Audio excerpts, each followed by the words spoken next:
is coming your...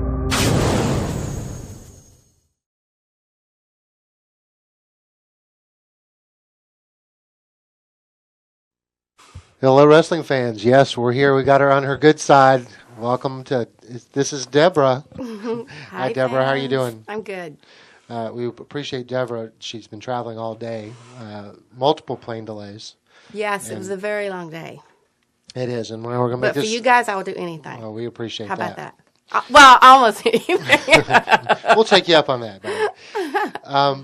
Let's talk about Deborah before football, before wrestling. I wanted to get to know Deborah when I know that you did some acting, you did track, you did cheerleading. Take us back and tell us about young Deborah. Oh my gosh, that's a scary thing. Well, I was born and raised in Tuscaloosa, Alabama, and we lived out on a dirt road. And my daddy was quite the interesting little character. He was a bootlegger. A bootlegger? My daddy was 54 when I was born, so he was a major bootlegger. Nobody really knows that. And I had some relatives, and they actually gave me some articles in the newspaper with my daddy from 1931, and he was actually had to serve 3 years in Atlanta Pen. He was like one of the most wanted people in Alabama for bootlegging. Was it just that county that was a dry county then, or was it the whole? No. My daddy was born in 1906. I mean, he's passed away now, but he was back, and like that was when he was married to his first wife. Mm-hmm. But he was quite the character, like outrunning the cops. And then my uncle, he would be the one, that's how race cars started. Mm-hmm. And like my uncle, he would work on the car because he knew how, he was a diesel mechanic. And then my daddy was the one that made the moonshine and would drive it. Hmm. And so there's a book. This man wrote a book about and put Daddy in it. He was like one of the best drivers. And I remember as a kid with my daddy, he would talk about stories like flying down the dirt road with his headlights cut off, and he could outrun all the cops. But he did say one time when they were out for him, the cops, and he was running through a field, and they ran right behind him and knocked him out with a gun. He told me that story, and that's when he had to go to the pen for 3 years for bootlegging. Eventually they all get caught. Oh, yeah. But, yeah, that was... And then I remember when I was a kid, because that was, when...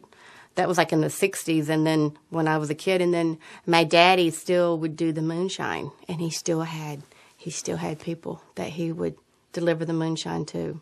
And he would still jack his car up, and then he'd put me in the front seat. And I can remember I was so little I could stand up in the front seat, and he'd go around to his people and deliver the moonshine to. And then sometimes we'd burn the 10 acres that we had, just getting rid of some brush, and then you could hear gallons of moonshine blowing up. Boom! Your daddy had forgotten he hid it over there and over there. So that's a funny story. It is. And you grew up in Alabama through high school? Yeah, grew up through high school there, born and raised. All my relatives are there, and I have a brother. We have 3 brothers and a sister, and I went to Holt High. Holt Elementary. Went to Butler Junior High, where I was a cheerleader and on the track. I was a really good track person. Could run track really, really, really fast. And then in high school, I went to Holt High, and I was a cheerleader and the most popular, and I was a homecoming queen. And what else was I? The Anorak sweetheart, the Army Corps sweetheart, the East West All-Star baseball queen. So I was quite outgoing back in those days, too. Didn't you move from Alabama to Texas at some point when you were younger? No. Okay. I know that you went and studied acting in New York. I did do that. Was that right out of high school, or did you? No, I actually studied that because I know some of that stuff can be all like mixed up. They get it all jumbled up. That's why we do these. Yeah. Set the record straight. So, I ended up, I went to the University of Alabama, and then I left there, and I wanted to become a flight attendant. And I was like, okay, that's my ticket out of town. Because I'd never flown on an airplane or anything. Had you been outside of Alabama very much at that point? Not really, because my family, they really were like almost, they didn't really, my daddy worked at the foundry, and my mother was a nurse, and, they would always just work from payday to payday to payday, so we never really traveled that much, and they just worked all the time. And you went to Alabama during the Bear Bryant years? Yeah. I was going there. I actually remember when he died. Because I was dating a guy at the time that played football for Alabama. And he got the 316 ring. You know, that was like when they won, like, I guess Bear Bryant won like 316 games or something they gave him. And then I was dating the guy when he died, when Bear Bryant died. And Miss Bryant gave all the players some of Bear Bryant's clothes. And so the guy I was dating, David, he gave me, he had a jacket and he had one of the Alabama pins on it that Bear Bryant would wear on his jacket. And he gave it to me, and I can't believe I still have it after all these years. You still have it? Oh. Mm-hmm. And then I have a really prized possession. What's that? I bet you can guess what it is. Because when I was dating David, we got to go to the football banquet. And the speaker was Joe Namath. So I love Joe Namath. So then I was so excited. So I got an autograph. He signed the little pamphlet from the dinner, and that was in 1983, and I still have it. We were talking before we started the interview that's probably what top of your goal is to meet Joe Namath. No, we're gonna make that happen for you at some point. I am the biggest fan of yours. But yeah, I remember Joe Namath because he's real big down in Tuscaloosa. And I'm a huge Alabama fan because, when you're born and raised in that town, it's Alabama. There's no pro teams. There's nothing. It's just Alabama. Mm-hmm. It's still that way. Yeah, it still is, yeah. And so, and I remember when I was a little kid, I was fishing in this little pond at a golf course, and he landed in a helicopter. And I was like, oh. And I had my little Alabama T-shirt on when I was fishing, and I was so excited because I was standing up there wanting him to see me. And I don't know how old it was, maybe 7 or something. I don't know. So... yeah, I moved back. I just moved back home to Tuscaloosa. You're talking about the Lee Strasberg. Yeah, and we can talk about that now. But you'd mentioned that just to clear up the time frame, you went and became a flight attendant straight from Alabama. I did, because, we didn't have any money. And I thought, okay. I was like, I used to sit around, and my mother was real, real strict. And I would sit around and I'd look at magazines and I'd go, I want to be like those people. So then I was like, okay, what can I do to get out of this town? And I thought, I know what, I'll become a flight attendant. And that way I can travel and I can see the world and then I can get out of here. And that's what I did. How many years did you do that for? I left. And it was funny because my mama, she didn't want me to go. I didn't tell her. I went to Birmingham and interviewed, and then they accepted me there. And then I told her I was going to school for something. And then they flew me out to Dallas, and that was the first time I ever flew. So you were hired as a flight attendant before you were ever on a plane? Well, it was my second interview.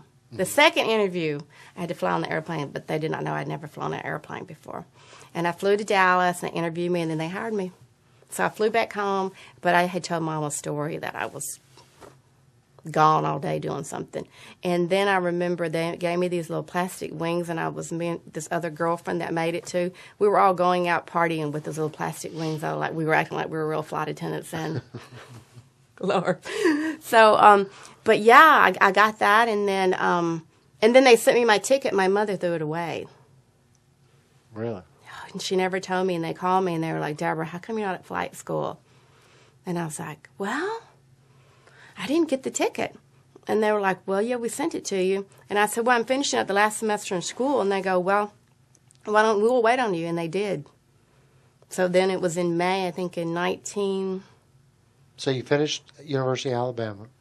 No, I only went like 3 years. 3 years. Because I left to go to the flight school. Okay, so you left after your third year, and then you became a flight attendant. Mm-hmm. And how many years were you a flight attendant? That was, I think in 1983, and then I got based in Chicago. I had to train for like 6 weeks, and I was not there probably 3 months, and I met Steve McMichaels. And I was the flight attendant on the plane, the one that was taking your ticket. Back in those days, we had to tear the ticket. Mm-hmm. And then he saw me, and he had me wave at him. So I waved at him, and he had this big old flowery shirt on, like Magnum P.I. or something, back in those days. And so then I got on the plane, and then his mom and sister was on the plane, and they saw that I had a southern accent. I mean, it was worse than what it is now. And they're like, oh, I need you to meet, my son. And I was actually engaged to that guy, David. Wow.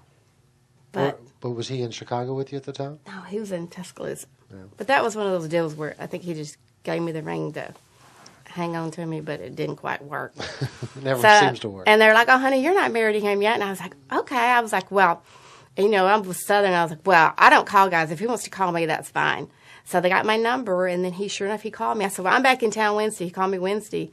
And then he was wanting to take me out on the weekend. I said, no, I got to work a 3-day trip. The only night is tomorrow night, and I didn't even realize the football schedule. Mm-hmm.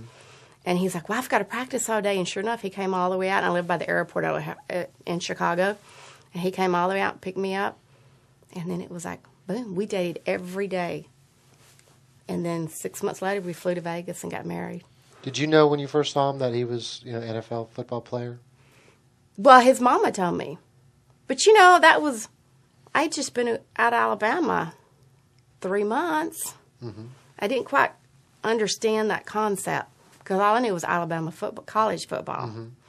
So then I remember he invited me to the football game, and I still remember this. I walked in, and all of a sudden everybody was standing up, and that was when Walter Payton broke that all-time rushing record. And I was going, why is everybody standing? Because I'd never been to a pro game. Right. And then I go and I sat down, and I was trying to be really cool. It was like 23 or something. I was trying to be really cool. And I was like, hey. I said, so this Steve McMichaels guy, is he like a good player? And they go, well, you should know. You're in his seats. So I turned like all red. I was embarrassed. And then I remember that day, and it was sort of just... Now, the year you met him, was that the year that they actually won the Super Bowl? Yeah. So you had a... I thought that's just what happened. I just thought, oh, you just go to Super Bowl every year. Yeah, because I dated him, and then 84 was, it was 84 I started dating him. Mm-hmm. And then it went into the Super Bowl. And then he ended up following, I think the next 2 years, having two of the best years of his career. Yeah, he was all-pro. All-pro, yeah. Yeah, so it was a fun time, that Super Bowl. I remember, too, like that first game I was telling you I walked into, and then we went downstairs in Soldier Field, and you would walk down, and you could party like it's like closed in down there, and all the family. And I remember Walter Payton, they had beat me on my beeper, and I asked Walter, could I use his phone? I could call work, see if they needed me, what time they needed me to come in on my beeper. So, but it was more night. Like, I didn't realize these are really important times. Mm-hmm. Now I look back at it, I'm like, man, I should have enjoyed it. I just took it. It was so crazy going from a little town and growing up poor to this lifestyle of, the football games and people. We never had to wait in line, and it was, everyone was ooh and on because it was the Chicago Bear, and. What made you and Steve McMichaels work? Obviously 6 months. You said you got married. What? Well, he surprised me on that. I was still working as a flight attendant, and I came in from a trip. But I think I did tweak it on that. And I remember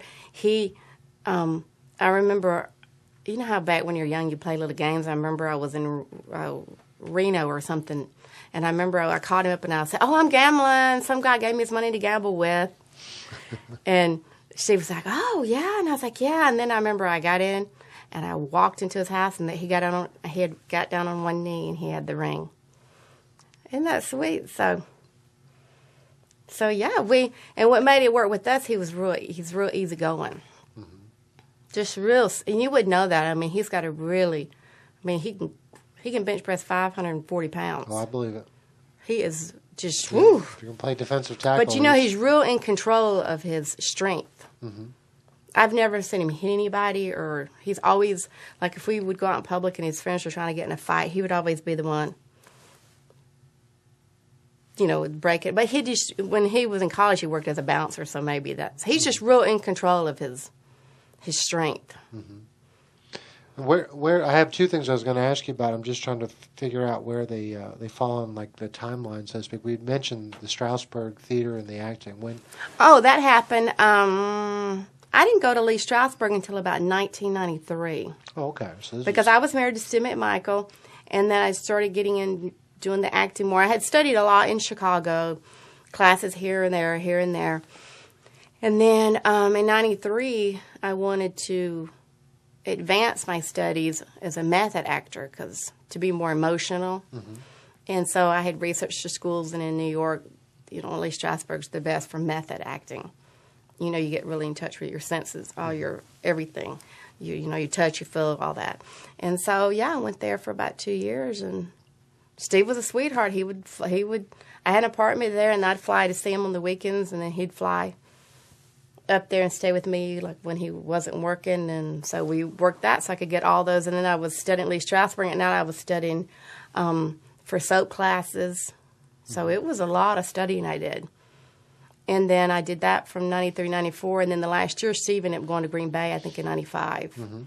So I studied there for a year, too, with acting. So I wouldn't go crazy in Green Bay, Wisconsin. I know when I say before wrestling, there was, I think, wasn't Steve McMichael involved in the Lawrence Taylor thing in WWE? But yeah. Was that your first exposure? You have done your homework a little bit. Well, what the internet's right about it. Well, I remember, I think the first time I remember the WWF came to Green Bay one time. And I remember we went backstage, and I just that's like when I first remember that. I remember the Fridge did something for WrestleMania years back. I remember that. And then we got to go backstage then at a wrestling match at Green Bay, and then Steve ended up doing the Lawrence Taylor thing. But I'm guessing you weren't like a big pro wrestling fan when you were a kid. You probably the only exposure you had was through the connections with the football and how the football stars. I hate to say this, I never even watched wrestling until, because actually I always was more of Steve McMichael's promoter and like manager.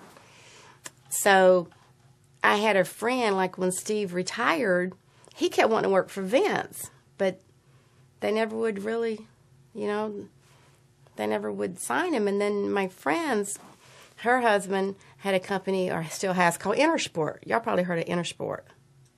Huge company. Well, he was going down to meet with the guy in charge of, I guess, of Turner Sports or whatever. And they said, Deborah, put together a tape of Steve, and, we'll show it to I cannot believe I'm having a blank, Bischoff, Eric Bischoff. And so I went, and Steve was arguing, and I was like, no, we're going to put this together. And he didn't want to help me, and I was like, no, come on. So I got all of his tapes, and we went to this production place, and we added music, and we picked out parts. I think it had to be like 15, I don't know how many seconds or minutes or whatever. And so I gave it to Charlie Besser, and he gave it to Eric, and he looked at the film and was like, wanted to hire Steve as a commentator. Is that the position you think he wanted initially, or what, do you think he wanted to get into being a wrestler? He wanted to get into wrestling. So he must have been a fan. I mean, maybe you didn't. Oh, yeah, Steve, because he would act. Oh, Steve McMichael was a hoot. He was so funny. I mean, he was fun. He had a bear show, too, and it won an Emmy. Really? Oh, his bear show beat Mike Dicka's sports show every Sunday. It was, and he'd always include me in on it. I mean, remember those guys from Saturday Night Live that go, the Bears? Oh, yeah. So they were on there one night, and I had to, bring them all beers. But Steve was always really good at including me on that. And one time he had a chainsaw, and it squirted fake blood, and he acted like he was going to chop up his host. I don't remember. Maybe it was the Super Bowl. It was the Super Bowl Shuffle. Remember that video they did with the show? Oh, yeah. Steve didn't do that because he was really mad because I only paid like $1,000. And Steve's like, I'm not doing that. They're going to make a fortune on me, and I'm not doing it. And I was like, do it, Steve. It's funny. He wouldn't do it. Wouldn't do it for money. But it's funny because it ended up being, a huge deal. But everybody else only got $1,000. But that's just the way it works. Yeah. But it was quite funny. That was. So when Steve finishes his career with Green Bay, was there ever a discussion or time? I'm sure everybody goes through this. It's like you realize it's the end of the NFL career, but I've got all these years left in my life. What am I going to do next?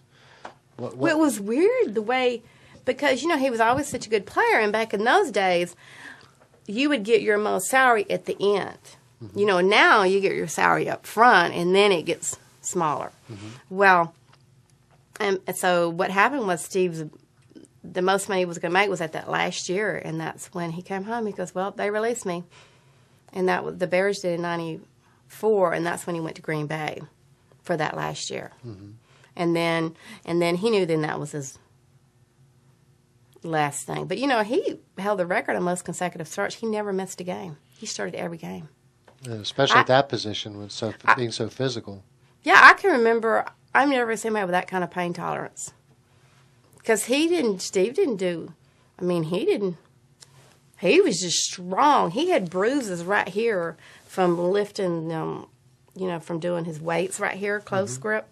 And the weight would be so heavy. I've seen the bar bend, just bend completely down. He was that strong, and so, I've seen him like break ribs, and he would just go back and he would get him shot up, and like he would tell me blood would squirt out. And then one time I saw him, he was poor little thing. He could sew so well, and he was sewing up his little thing to wear for the football game, his rib thing, because he had like 3 broken ribs. And before the game, he'd get shot up. And I've seen him have his knee after the Super Bowl swell up. And he went and they stuck a needle all the way through to drain, and he didn't even jump. It was the grossest thing. That sounds gross. And then I remember one time he had the knee surgery after that. And I was so young, I didn't understand. And we were in the hospital, and I gave him a bunch of candy, and he threw all up after surgery. Because he was hungry, and I said, well, here, have the Snickers bar and some M&Ms, and I was a bad nurse. So were you supportive when Steve said, I'd like to get into wrestling? Is that... Yeah, because I was always just more his little promoter. Mm-hmm. I was we did everything together. And even when he signed with WCW, he's like, I want my wife to go along. So from day one when he was an announcer, you were part of the package, traveling with him? Mm-hmm. So it was fun. Mm-hmm. Was it a couple of years that he did announcing before he actually got in the ring? It was over a year. I think it was only about a year, if that. Was he training to be a wrestler in that time at the power plant? Let me think here. Yeah, you know what? Excuse me. It was with that Kevin Green. Because I remember him practicing with Kevin Green, and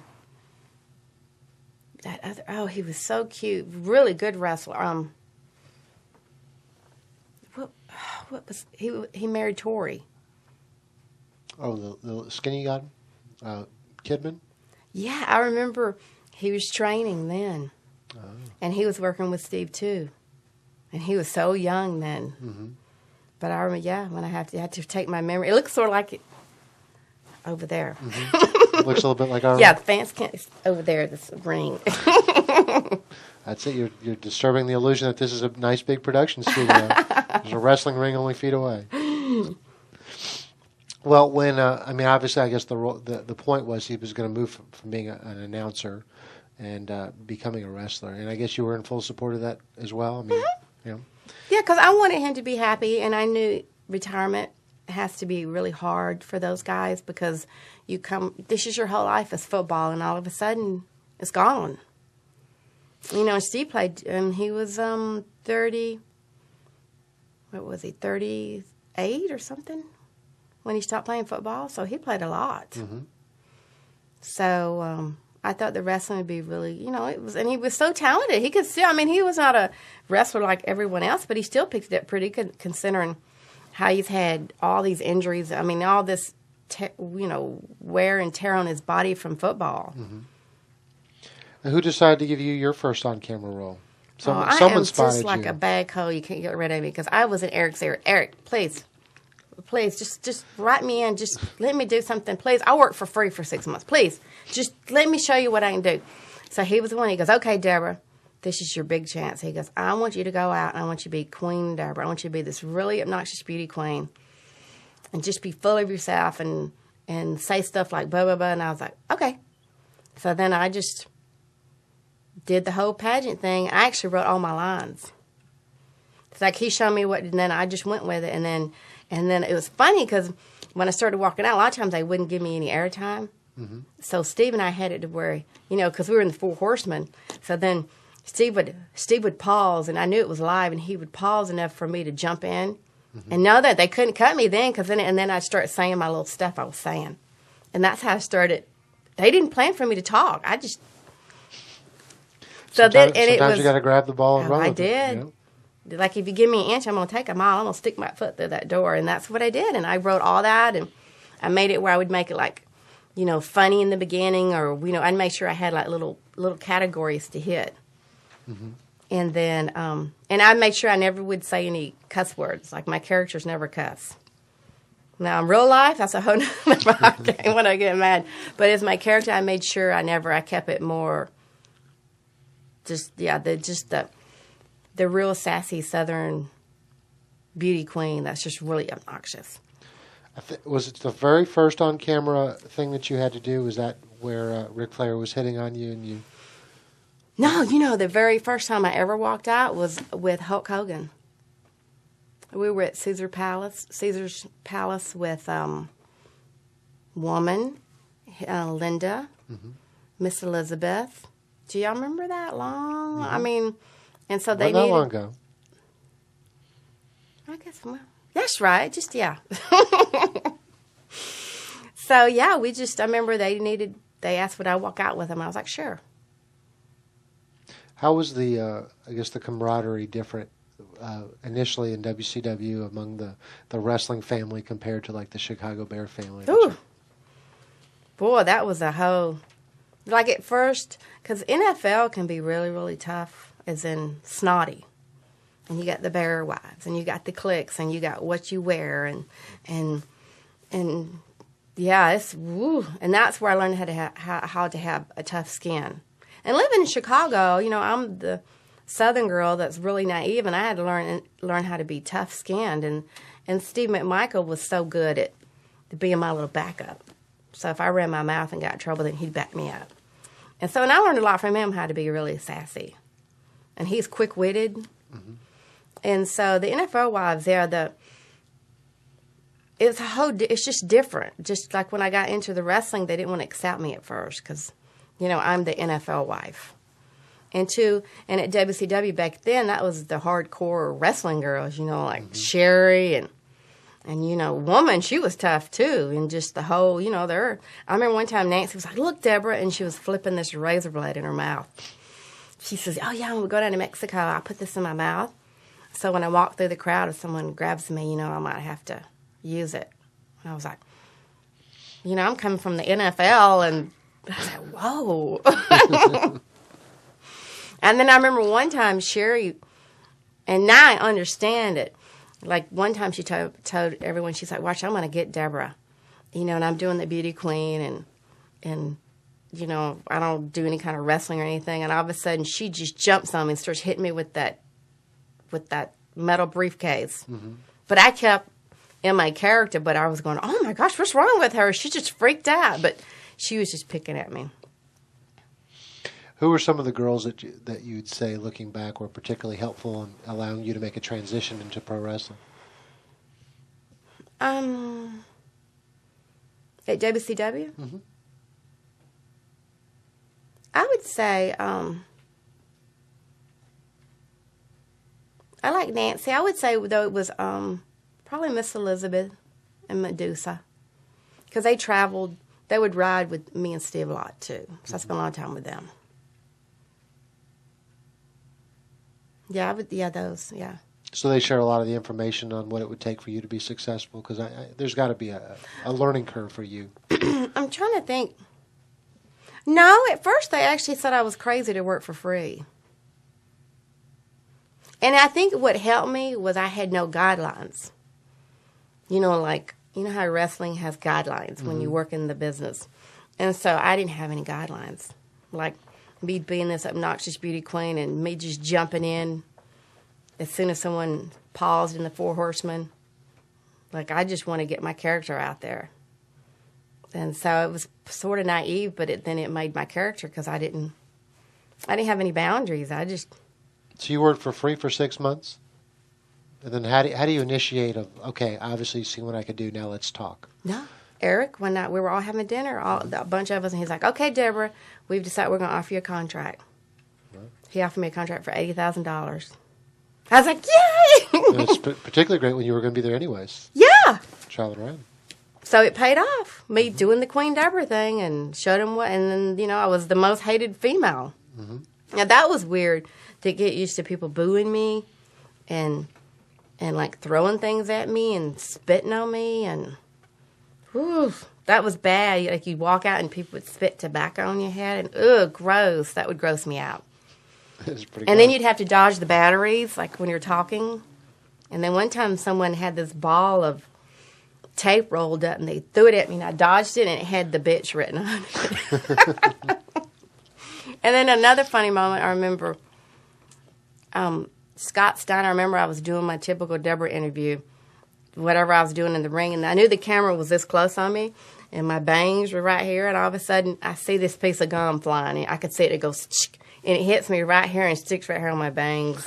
And then I was like, okay, I can't break character. So I kept talking with that piece of gum just hanging there, and it was a close-up on me. And then when I got backstage, I remember I was like going, oh my God, how am I going to get this gum out? I can't cut my hair. I don't have a lot of bangs.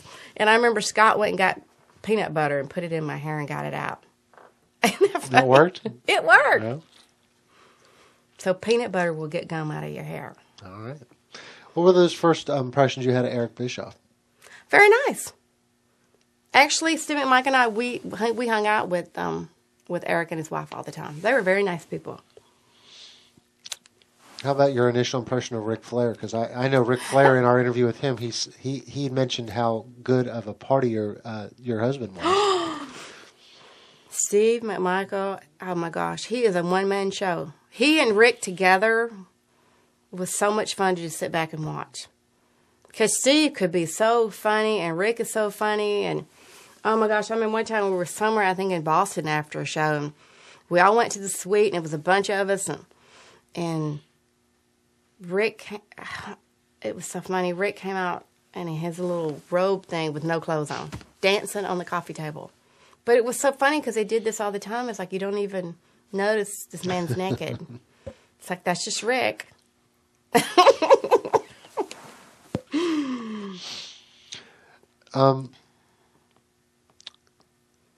When did your relationship with Steve start to deteriorate? Because I'm assuming that's while you were both working for WCW.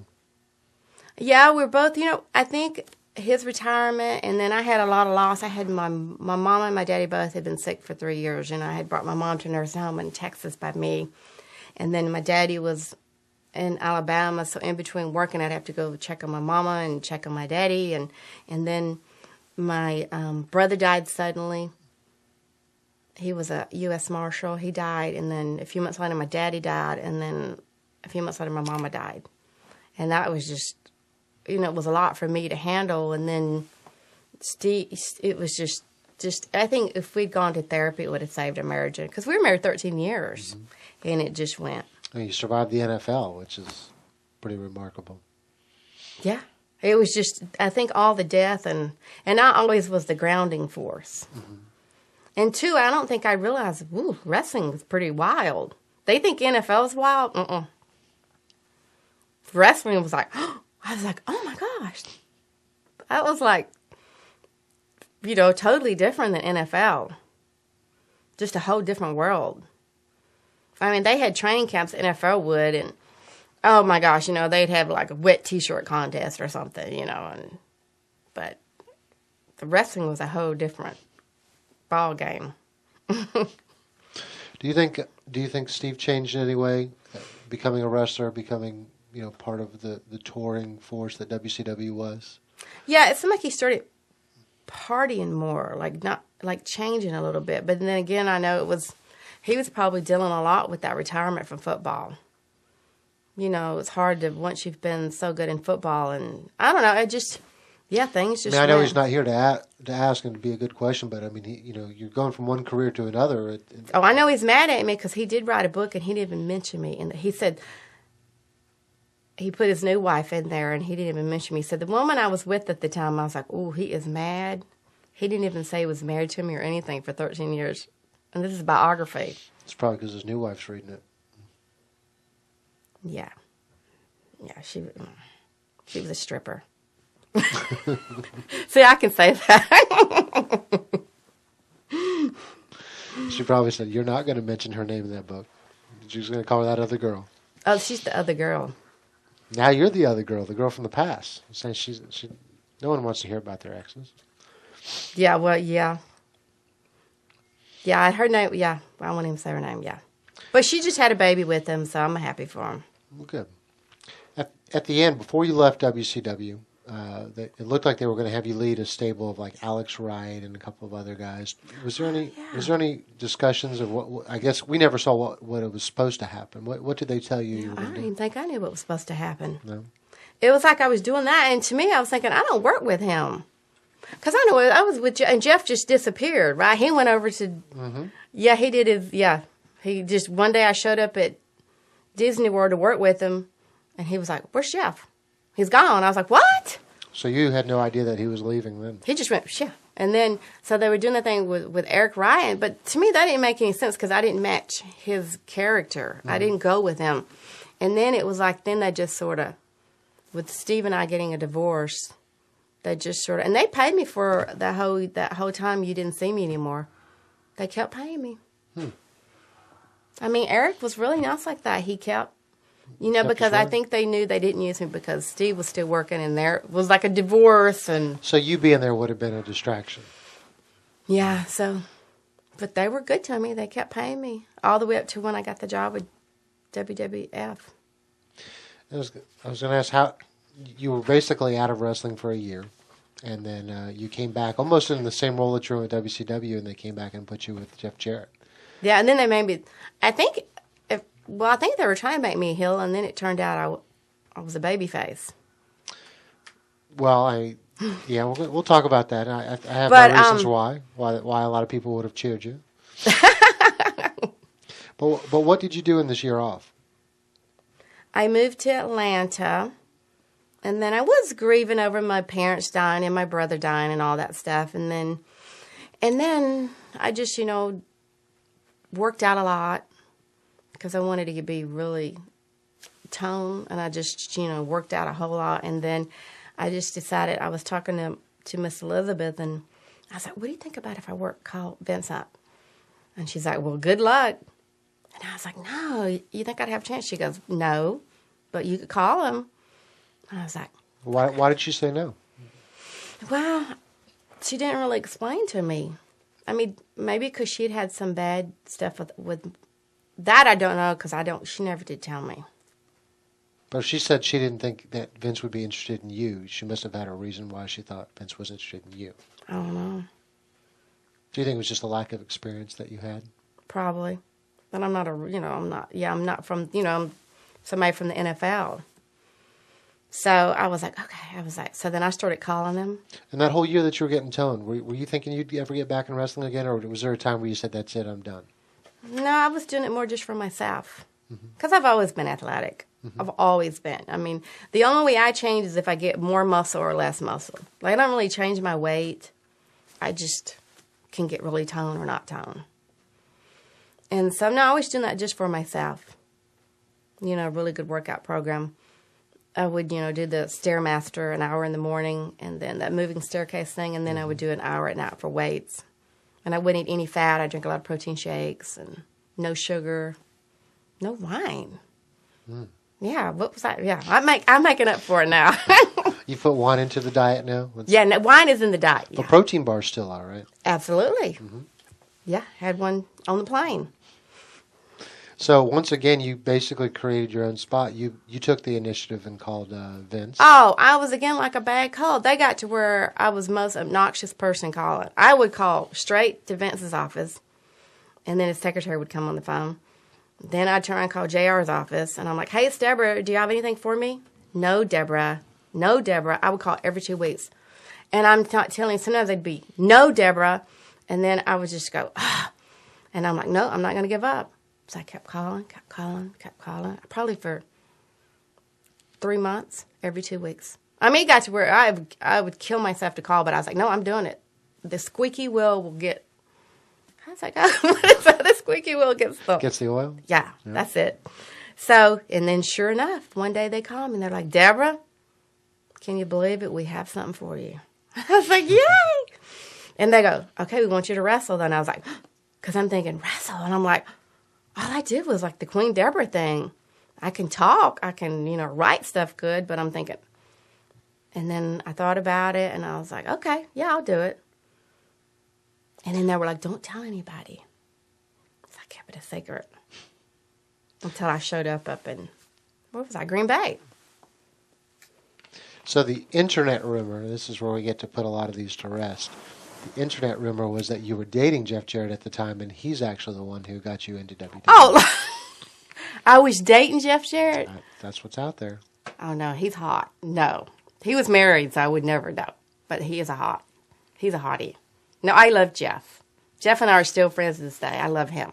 I always thought we worked well together because we have the similar blonde hair, and we're both in the Southern, and we're a little flashy.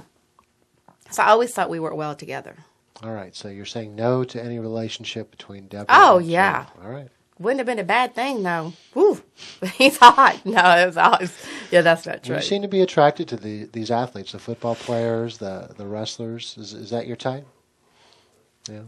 I like big guys. Yeah. I don't know why that is. Yeah, even like in college, I dated the guy that played football for Alabama. Broke his heart. Mm-hmm. Yeah, that was bad of me. But I was young, yeah. And it gets even worse what I did. I remember I married, I just went to Vegas and married Steve, and I came back home, and I went out at the university, and I was with my best friend, and we ran into him. And she's like, Deborah, you better tell him you just got married. And I was like, no, I can't tell him. And she's like, you better tell him. And I had to walk up and tell him, and it was horrible. He just started crying. He went outside. He hit the hood of the car. He was so upset, and I felt terrible. But, when you're young, you don't understand. Like, now that I'm older and mature, that wasn't the best way to handle that. I didn't realize how shocking that was. Because I was, 24, but I was probably 17, because I was so naive. Mm-hmm. But Alabama smart. Yeah, yeah. Alabama smart. When you went to WWF, how different was it than when you worked for WCW? Like the backstage area, the way it was run. What did you see as basically the biggest difference? I think I noticed with WCW, everyone, they partied more. They were more together. It seemed like just more of a big party. Excuse me. And then I noticed with WWE, it was more really business. And people had their little cliques or what, it was just business. And, you would see Vince, and it's like, ooh. What was your first impression of Vince? I'm guessing, unlike Eric Bischoff, you probably didn't hang out at the bars with him at night, right? No, I was scared of him. Mm-hmm. It's like going to school and that's your principal, and you're like, and I was very quiet. I didn't say much because, I didn't want to cause any waves. I just wanted a job. And I learned from WCW, just don't get too close with anybody. Just do your job. Mm-hmm. And so that's what I just wanted to do, my job. I never realized I was going to be so over. I just wanted to do my job and get a paycheck. And your first deal with them, what did they offer you in terms of the time period? Was it like just a month-to-month thing, or did they give you a year guarantee? Let me think back. No, I think it was if I remember correctly, I think it was like a 2-year or something. But see, I remember they had, I can't remember, but see, dealing with them was so different than dealing with, I'm used to dealing with Steve's agent and football and that kind of world. And so I remember I was like, well, I'm just going to call up this other guy that's an agent and let him negotiate. See, I didn't know how the world worked like that. They don't want to see agents there, right? They didn't quite work very well because I ended up screwing myself because then the agent wanted me to I had to give him 20% for a whole year, and he didn't even give me the job, and he didn't even get me any more money. And then I finally ended up after a year, I was like, okay, you didn't even do anything for me. I just was trying to hire you to get me more money. Mm-hmm. But they didn't even want to, they were like, well, Deborah, you take this deal, it's off the table. I'm like, okay, I'll take it. You don't need an agent for that. I'm like, okay. That's the Alabama smart that came out. There you go. What about your memories of the early matches where you were managing Jeff and the striptease match with Gold Dust? Oh my gosh, I was so embarrassed. Because when I do the sexy character, it's really not me. I mean, because I remember when they told me to be the sexy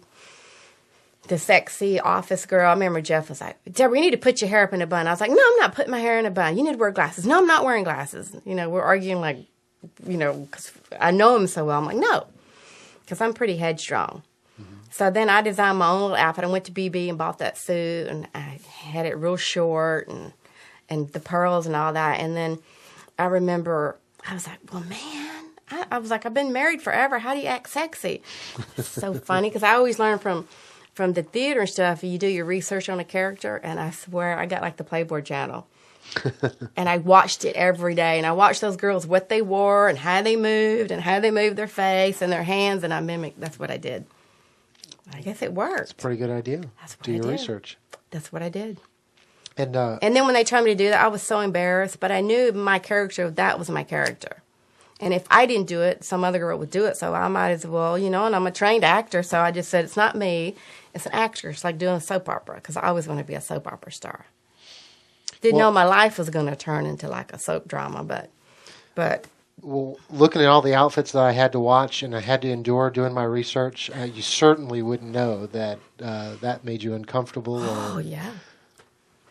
But see, I tweaked it. I figured it out while watching those Playboy channels. I was like, oh, sexy is when guys think they're going to see something but don't see it, and you just show them a little bit. That's what I figured out. You always leave them wanting more. That's it. You don't put the whole thing out there, and that's what I figured it out. Were you ever offered the opportunity to pose in Playboy? I was. And you obviously turned it down. So that was basically, I guess, Deborah's limits of you'll. Yeah, Charlie Besser that runs Intersport. He had the gig for me, $500,000. And I was married to Steve Austin, and I was like, and by then I had figured out. So the offer came. You were already married to Steve? I knew. Do you think before? Let's just say that offer came in before you. Oh, I'd have done it. You would have. Yeah, because if my parents had been alive, I wouldn't have done it. But I would have done it then. But being I had just married Steve, I knew he would kill me. He would kill me. So I turned down a lot of things that makes me. But if I would have, could have, if I'd known, So, yeah. So I turned it down. You almost seem sad that you turned it down. Yeah, that was. Oh, yeah, because they'd make you look good on that. All that little airbrushing. Oh, yeah. Yeah, I would have, yeah. So that's interesting. And the $500,000 check would have been nice. It's a nice bonus. That would have been nice, very nice. I mean, certainly nice to have beautiful pictures, but the $500,000. Yeah, that would have been much better. Was there anything? I don't know if they asked you to do specific things, or if they said, this is what you want you to do, and then you go out there and make your own movie, so to speak. But was there anything that you did during that time with all the flashing that you just felt uncomfortable with, or was it just all character for you? No, when I first started, when I had to do the striptease thing, oh my gosh, I was so embarrassed. Because I can't dance. I cannot dance. That is one thing, I cannot dance. And I remember one of the wrestlers was dating a girl that was a stripper. And I was like, tell me something. How do you move like that? How do you move that skirt down? And so she showed me backstage how to do that. And then that's when, because I was like, I cannot believe they're going to play stripper music. I was like, I'm going to die. So I was just like, zone out, Deborah, zone out. And if you notice, I never would want to turn my butt to the hard camera. I always made sure I was keeping it forward to the hard camera. But yeah, I just remember I was just so embarrassed. I was like, is this music ever going to end? Because you don't know for sure. So you watch Playboy to get ready for your part, and you watch strippers to get ready for your part. Yeah. Yeah. Because I'm really, you can tell talking to me, I'm more of like a giggly kind of person. Was there ever discussion that your strip teasing was actually causing Jeff Jarrett to be more of a baby face for a while than he was a heel? I mean, people were cheering the fact because they knew. Did they ever tell you, change it up a little bit because we really want Jeff to be a heel? And that you're making it. No, and then it started flopping. And then Jeff was a heel, and I was a baby face. And remember, then Jeff would start going cover up or whatever. But I think that was when we started they were starting to break us up or something. But I was really thinking more in the beginning because they were really trying to make Jeff a heel, but it wasn't working. It didn't work. No. And I can remember we were in London, and Vince was the one that says, "Okay, Deborah, you need to walk out and you need to twirl with Jeff like this." And it's so funny seeing Vince do that. Go twirl. And I'm going, oh, and I was like, but you know, it's funny. I guess he can see your character if you can pull it off. And then you go in there and you do the flash, and I'm like, oh my God, flash. And I'm like, how? I'm like thinking, oh my God, that's going to look so goofy. So that's when, though, I paid attention to the Playboy channel, how they did. So then I was like, okay, how can I make this look interesting? Because it's really nothing. So I was like, okay, and then But I remember in London when Vince told us our little movements on how to come out of the stage and go down in the ring. That would be priceless to see. Oh my God, it was too funny. Were you in control of all like the outfits and stuff that you were coming out in there? Did they give you a budget of any type? No, just out of pocket. Well, and the thing about me, if I'm going to do it, I'm not going to do it halfway. So I figure, okay, if I'm going to do this, I'm going to... And I always wanted to be a Las Vegas showgirl. So then I was like, okay, what's pay-per-view? And I was like, okay, I'm going to come up with an outfit that looks like a showgirl's. And then I went to this woman in Atlanta, and I went and bought the suits from a stripper place. And then I got her to make the coat tail. And then I put all that other with it, so... And then I split the coat tail up to where it still hung down, but it still would split. So, but yeah, that was my pay-per-view because I figured, I'm going to show a little bit more for the pay-per-view because people pay more money. So you gave them more. How about memories of your first WrestleMania, the one I think it was in Philadelphia? I remember that day. I'm thinking, that was a day because the lady that was making my outfit made Jeff's too, and we were panicking because it had not arrived yet. And then I remember it came at the last minute. Like last minute to the hotel? Like they had to bring it to the arena. And I remember I was panicking. That was all I can... Yeah, it's like you do so many shows, and even though it's... I remember, the WrestleMania... It was Owen and Jarrett versus D'Lo and Test. Oh, Test. Oh. And then Owen, isn't that... Oh, we're gonna talk a little more about Owen in just a little bit. I can't. You know how it just rolls in together. Even though it's a WrestleMania, it's like you just boom, boom, boom, boom. Around this time, who were you traveling with? I was traveling with Tess and Valvinus, and so they were really a lot of fun to travel because I noticed in wrestling you travel with people you have the same personality and. We were all three really into working out, and we didn't go partying at night. We were serious about working out in the gym 2 hours a day. And so it just worked really well. And we'd stay at the Red Roof Inn, and we had the little VIP card at the Red Roof Inn, and we'd split the car, and, we'd all had the same room. It'd be like, when you travel so much on the road, you go to the same hotel, and you have the same kind of room, so you know exactly where to put your luggage. But we had so much fun traveling together. And, I'm not going to go extensively into, Test recently. He just passed away a couple of weeks ago. But the stuff you were telling me was nothing like the guy that, people are thinking of him now and some of the struggles. Oh, no, we had so much fun traveling. I remember one time he had this girl, and if she ever listens to this tape, she'll know it was me. I won't give her a copy. Go ahead. Tell us the story. And this girl kept bugging Tess, and he's like, Deborah. We're bored to death. We're driving. I don't know where we're driving. It was late at night, and so we're all three like little instigators. And he was like, call this girl up and act like you're my girlfriend and that you're going to kick her butt. So I had to rehearse in the back seat and try to talk without my accent because I knew if she heard me speak, she would figure out it was Deborah. Mm-hmm. So then I just finally called her up, and I was telling her I was going to kick her butt if she kept messing with my boyfriend, Tess, and blah, blah, blah, this. And I came up with some name. Susie or something. My name was Susie, and oh my gosh, they were laughing so hard in the background. I was scared that she was going to hear them laughing. And then as soon as I hung up the phone, she turned around and called Tess, some crazy girl just called me named Susie. And oh my gosh, we were all just sniggering like little kids. And she never knew that was, because he didn't want that girl calling her anymore. And then, it was, I'm trying to think, we had so much fun. And then one time, Val was driving and Tess was asleep and I was asleep. And then Val went off the road. It was somewhere up in New Jersey and pulled the car back. And I remember I woke up and then he did it again. And all of a sudden, by then Tess was like, what the hell? Or I think he might have said something else. And then all of a sudden, I wake up, and then, Tess grabs the wheel, and then I think he ended up taking over and start driving. But then from then on, whenever they would drive, I would buy these, like, fireballs, and I would always give it to them if they were getting sleepy. Because I used to drive, and then they demoted me. They didn't like my driving. They said I drove like a girl. Well, the passenger that keeps the driver awake is the most important person. Well, I learned I never could go to sleep then after that. I was in charge of the fireballs. That was my job. And then to sit with sometimes we get a small car and I couldn't even move because we had all the luggage. But it was fun. We traveled really well together. And this was all before you were dating Steve, Mm-hmm. right? Yeah. Mm-hmm. How about the memories you have working with Ivory? I think that was the first girl that they ever paired you with. Oh, she's sweet.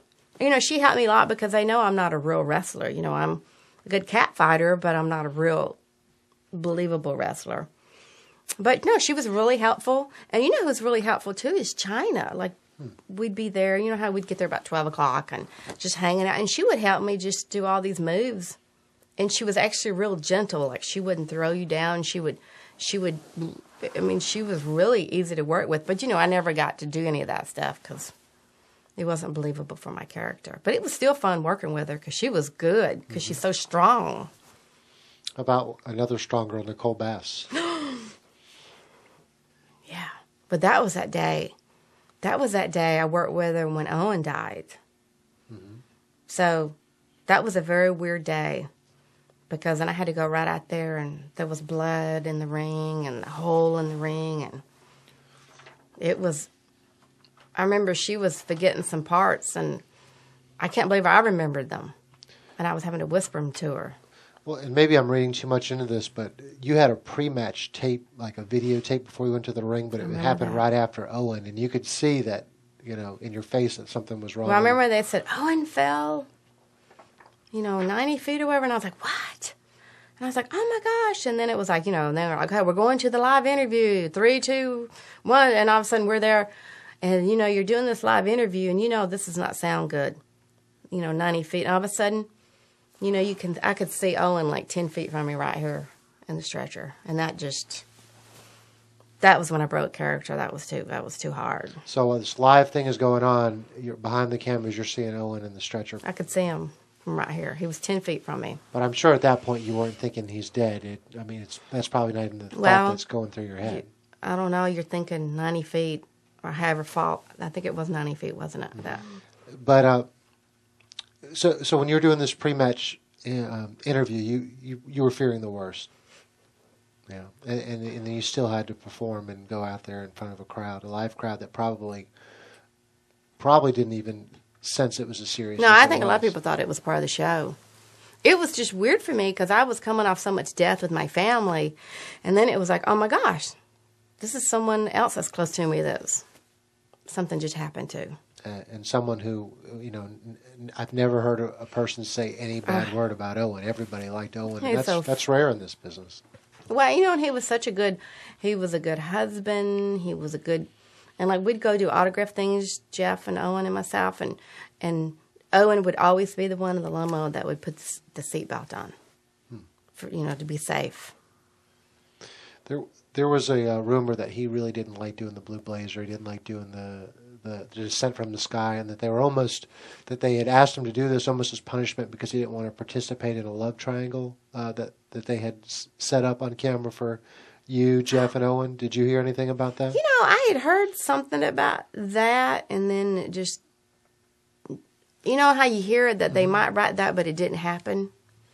But see, I always felt a little guilty too because I felt like if I hadn't had the belt, he would have been working with us. And I wouldn't have had a match. I don't know. You know how you feel weird? It's like, well, if I hadn't had the belt, I wouldn't have been wrestling Nicole Bass, and he wouldn't have had to go out the time before to go up from the ceiling, Sort of like a mind game you play in your head.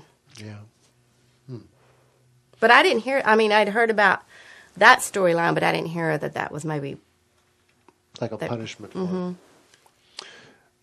Looking back at it now, what do you think should have been done differently? Do you think the pay-per-view should have been stopped? Do you think it was the right thing to do to continue on, considering I think it should have been stopped. But, I'm not, that was just too creepy. That was just too creepy for me, too emotional, that's why I couldn't even go to his funeral. It was too much. Did they ever give you the option of not going through with the match following? Did they ever say, if you can't do it, we understand? No. So I just, it happened so fast. It was like boom, boom, boom. But I remember seeing the guy that did the rigging, because he did the rigging. Didn't he do the rigging for Sting over at WCW? I'm not sure if it was the same guy. Because I remember from WCW. And I remember saying to him, I'm so glad you're over here. This is, first time I've seen him since WCW. And then he was the one that rigged it. Brett claimed in some follow-up interviews that Owen really did not like the descending from the rafters and stuff. Were you aware that he didn't like that, or was that something he never shared? No, we never really talked about that. Okay. Yeah, because I think, I was so, when you're doing that, you're so wrapped up in what you got to do, and so you're not really, But that means he probably wasn't very vocal about not liking to do that. No, I remember he would walk past me, and I remember he had a little jumpsuit on with a hat on, because he was going up there. He was blending it, so you would know that was Owen, and that's how he climbed up there in that little jumpsuit. No, I'm talking about like a stagehands. And that was the last time I saw him alive. What about your memories of the next night on Raw when, everybody realized Owen had passed, and it was a very difficult show? I didn't really want to do that, where you're crying and stuff and spilling out your emotions over someone's death and it's on TV. I just didn't think that was it. I didn't like doing that. But you did, because... I did it because I was, they asked me to do that, and I felt like, well... they're paying my salary, so I don't agree with it, but... You mentioned being a women's champion. You beat Sable for the belt, and it was kind of a weird way. She won. They gave you the belt. There's a rumor out there that she didn't know going into the match that they were going to strip her of the title. No, I do remember a few times they tried to take the belt from her, and she didn't have the belt with her. And so I remember that. It was in Tampa. And I remember that to Deborah, you need to go out and get your dress right now. You're going to get the belt tonight. And I was like, what? Who said that to you? I forgot who told me that. Was Vince Russo? I forgot who told me that. Was he there? I can't remember. I forgot who told me. So I left and went and went to a mall there and got a dress. And then they do what they ever do so it'll pull off easily. And so I don't think she knew it was... So going into the match, you don't think that she knew that they were going to take the belt from her? I'm trying to remember. It seemed like right before it she knew it. Yeah. But I don't think that early in the afternoon she didn't know it. Okay. Because they tried to take it a few times and she just wouldn't have the belt with her. And I think she had made some claims that she had no idea, and then... when they did the switch, when Shawn Michaels came in there and made you the champion, it was almost like a swerve. No, when I think back now, she knew I was getting the belt. Okay. Because I do remember thinking, when I was like, whatever you do, be careful with my top, because I don't want my top pulled. I'm wearing this strapless bra, so we be careful in how you yank my dress. And I remember she kept yanking it, trying to get I was about ready to backhand her for real. Because... she was pulling at my top, knowing not to pull there. So, you guys almost saw me deck her for real on that. Well, it's amazing that it doesn't happen more often. As physical as, you girls were, and as little as you were wearing. If Janet Jackson can't keep it on, I don't know how you girls did it. I had quite the technique down. It wouldn't move for nothing. But she was trying her best to sew. And then I remember... she wouldn't get off the stage. It was like, okay, I have the belt now, and she just kept. So I just stood there and let her do her little whatever she was. Sable was. Would it be fair to say that she was maybe the outsider among the women that were there? I always got along with her, but she was really. But I tend to get along with people that other people don't get along with. But I think what happened with her, I think she did. Some things could go. You don't need to let it go to your head. It's you're a character. You're not for real Sable or a real. Even though Deborah's my real name, it's not me. I'm playing a character. But and I think sometimes it's just it goes to their head that the fame and people cheering for you, and they get on a big ego rush, which is not good because you're working with everyone else there. It's like a team effort too to make a good quality product. Did you hear any of the things that she had mentioned in her sexual harassment claims that she made against WWE? No. Then I'll ask this question generically. Do you think a woman working at that time would have a strong case for a sexual harassment claim given the culture that they had? No. It's almost like, to me, that's the nature of the beast. It's like, like me going in and doing Deborah, and it's such a sexy character. I knew what my character was as her character was. Mm-hmm. And then, to me, it's just like acting, when the movie set I just worked on that Gathering of the Heroes, it was fun because, we'd make all these like little sexual jokes at each other or say dirty, we're all fun. It's all like in fun and it's just, I think sometimes some people just look for something just to keep things stirred up. I agree with that. Mm-hmm. When did you find out that they were going to split you and Jeff up?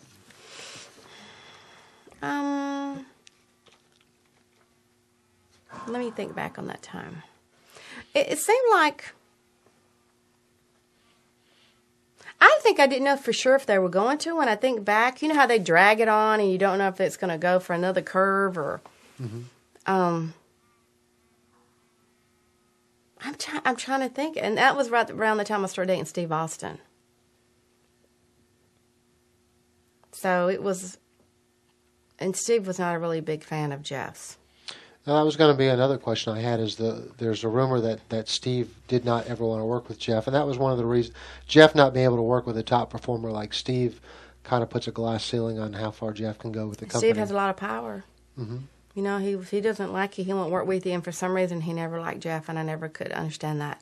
And he'd get really upset at me when I had to walk out and hold his hand. He was like, "Yep." So that's true that they wanted to do business, but Steve wouldn't do business with Jeff. Do you think Jeff had a lot of resentment for Steve? No, because I've talked to Jeff, and he's like, "I don't understand why," and I was like, "Yeah, Steve never liked Jeff, and I don't." Well, your best guess. I know you're saying you don't know, but what's your best guess? Why would Steve not like someone like Jeff? I know. It's something silly. Steve holds a grudge on people. Like one time he still hates this guy in high school that dropped the football to win the state champion or something. Well, that I understand. But no, I remember Steve said his daddy gave Steve his first job and then underpaid him or something. And Jeff said it's not going to get any bigger. Looking at it, that's just Jeff's sense of humor. It was not meaning anything by it. It was just being Jeff. And Steve's personality at that time, he was starting out and he, this is Jeff and his daddy owns the territory. And Steve held a grudge. Gosh, someone didn't tell Steve what Memphis pay was like, I guess. I guess apparently not. But yeah, so that's and it's something silly like that. But and then for him to start dating me and then I'm working with Jeff, oh my gosh, it was really hard on me. Do you think the power that Steve had and the fact that you started dating him is probably why they separated you and Jeff? I love working with, I think we work so well together. We just, you'd see people that work so well and yeah. How did you start dating Steve? It was weird. I went over there, and I remember when I first saw him, I was like, oh, I am not talking to him. He is so full of himself. I'm not even speaking to this guy. And finally, I never even said hello to him. And like a month into me working there, he finally stuck his head in the dressing room and was like, hi. I'm Steve. Nice to meet you. And I was like, hi. And then, we traveled on the road because, I'm working with Dwayne and, The Rock and Steve and Triple H and, China and myself. And how they usually have the same people at the house shows. Mm-hmm. But I never talked to Steve. And then it was probably, he'd gone through divorce. And it was one day he was talking to, who was he talking to? Who was he talking to? One of the wrestlers, and he gave him a hug, and I was just walking by, and I was like, oh, so you're not going to give me a hug? And then he gave me this hug, and it was like, ooh, that kind of felt sort of good. And he was hugging me a long time, and then it went from that, like, flirtation, and we were flirting, and then went from there to, like... So it started off real innocent and just backstage and all that downtime. Well, and think about it. I worked, for over a year and didn't even speak to him. But I think what happened, too, you on the road so much, you don't have time to date. Granted, Steve's good looking. He was the top. I was like, ooh, I haven't been on a date in a while. I was like, okay, yeah. So you didn't date any other wrestlers between when you... No. No? No, that's one thing I always said I would never do. Date Never. And look what I did. Why would you have a reservation about? Because it's like you don't date people in your work environment. It's like you work in an office, you're not gonna date. What do? I just like I go out with the CEO. I'm the secretary and I go out with the CEO. That was the kiss of death.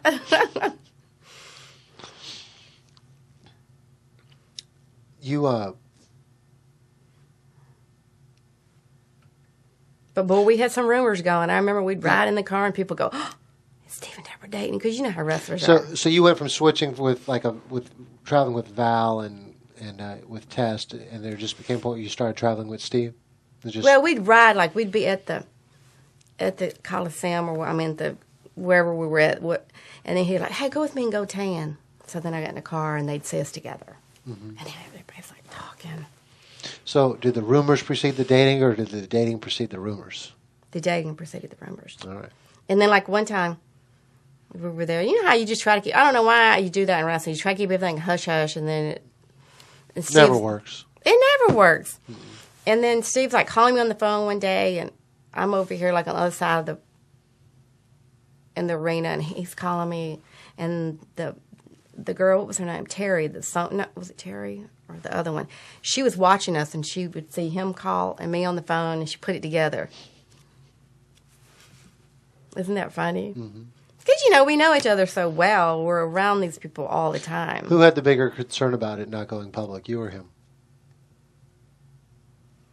No, it was about the same. And then finally, when everybody just figured it out, and then it just... And speaking about relationships between, I guess, two people inside of the office, you got to work with Stacey Carter, Miss Kitty. Oh, she was nice. Mm-hmm. What are your memories of... it was always rumored that Lawler was very involved in everything she did and had his hands in. Did you see that? Or? No, not really. She always seemed very happy and very... I knew she used to come around a lot. Mm-hmm. And I remember the day when I went and had to pick out my dress when I got the belt. She went with me to the mall. Mm-hmm. But she was always sweet, and I never did... I knew she was, a lot younger. And, he just sort of took care of her. And I don't know. I really didn't see that when I was working with her. Once things became open and everybody knew you were dating Steve, do you think you were perceived any differently in the locker room?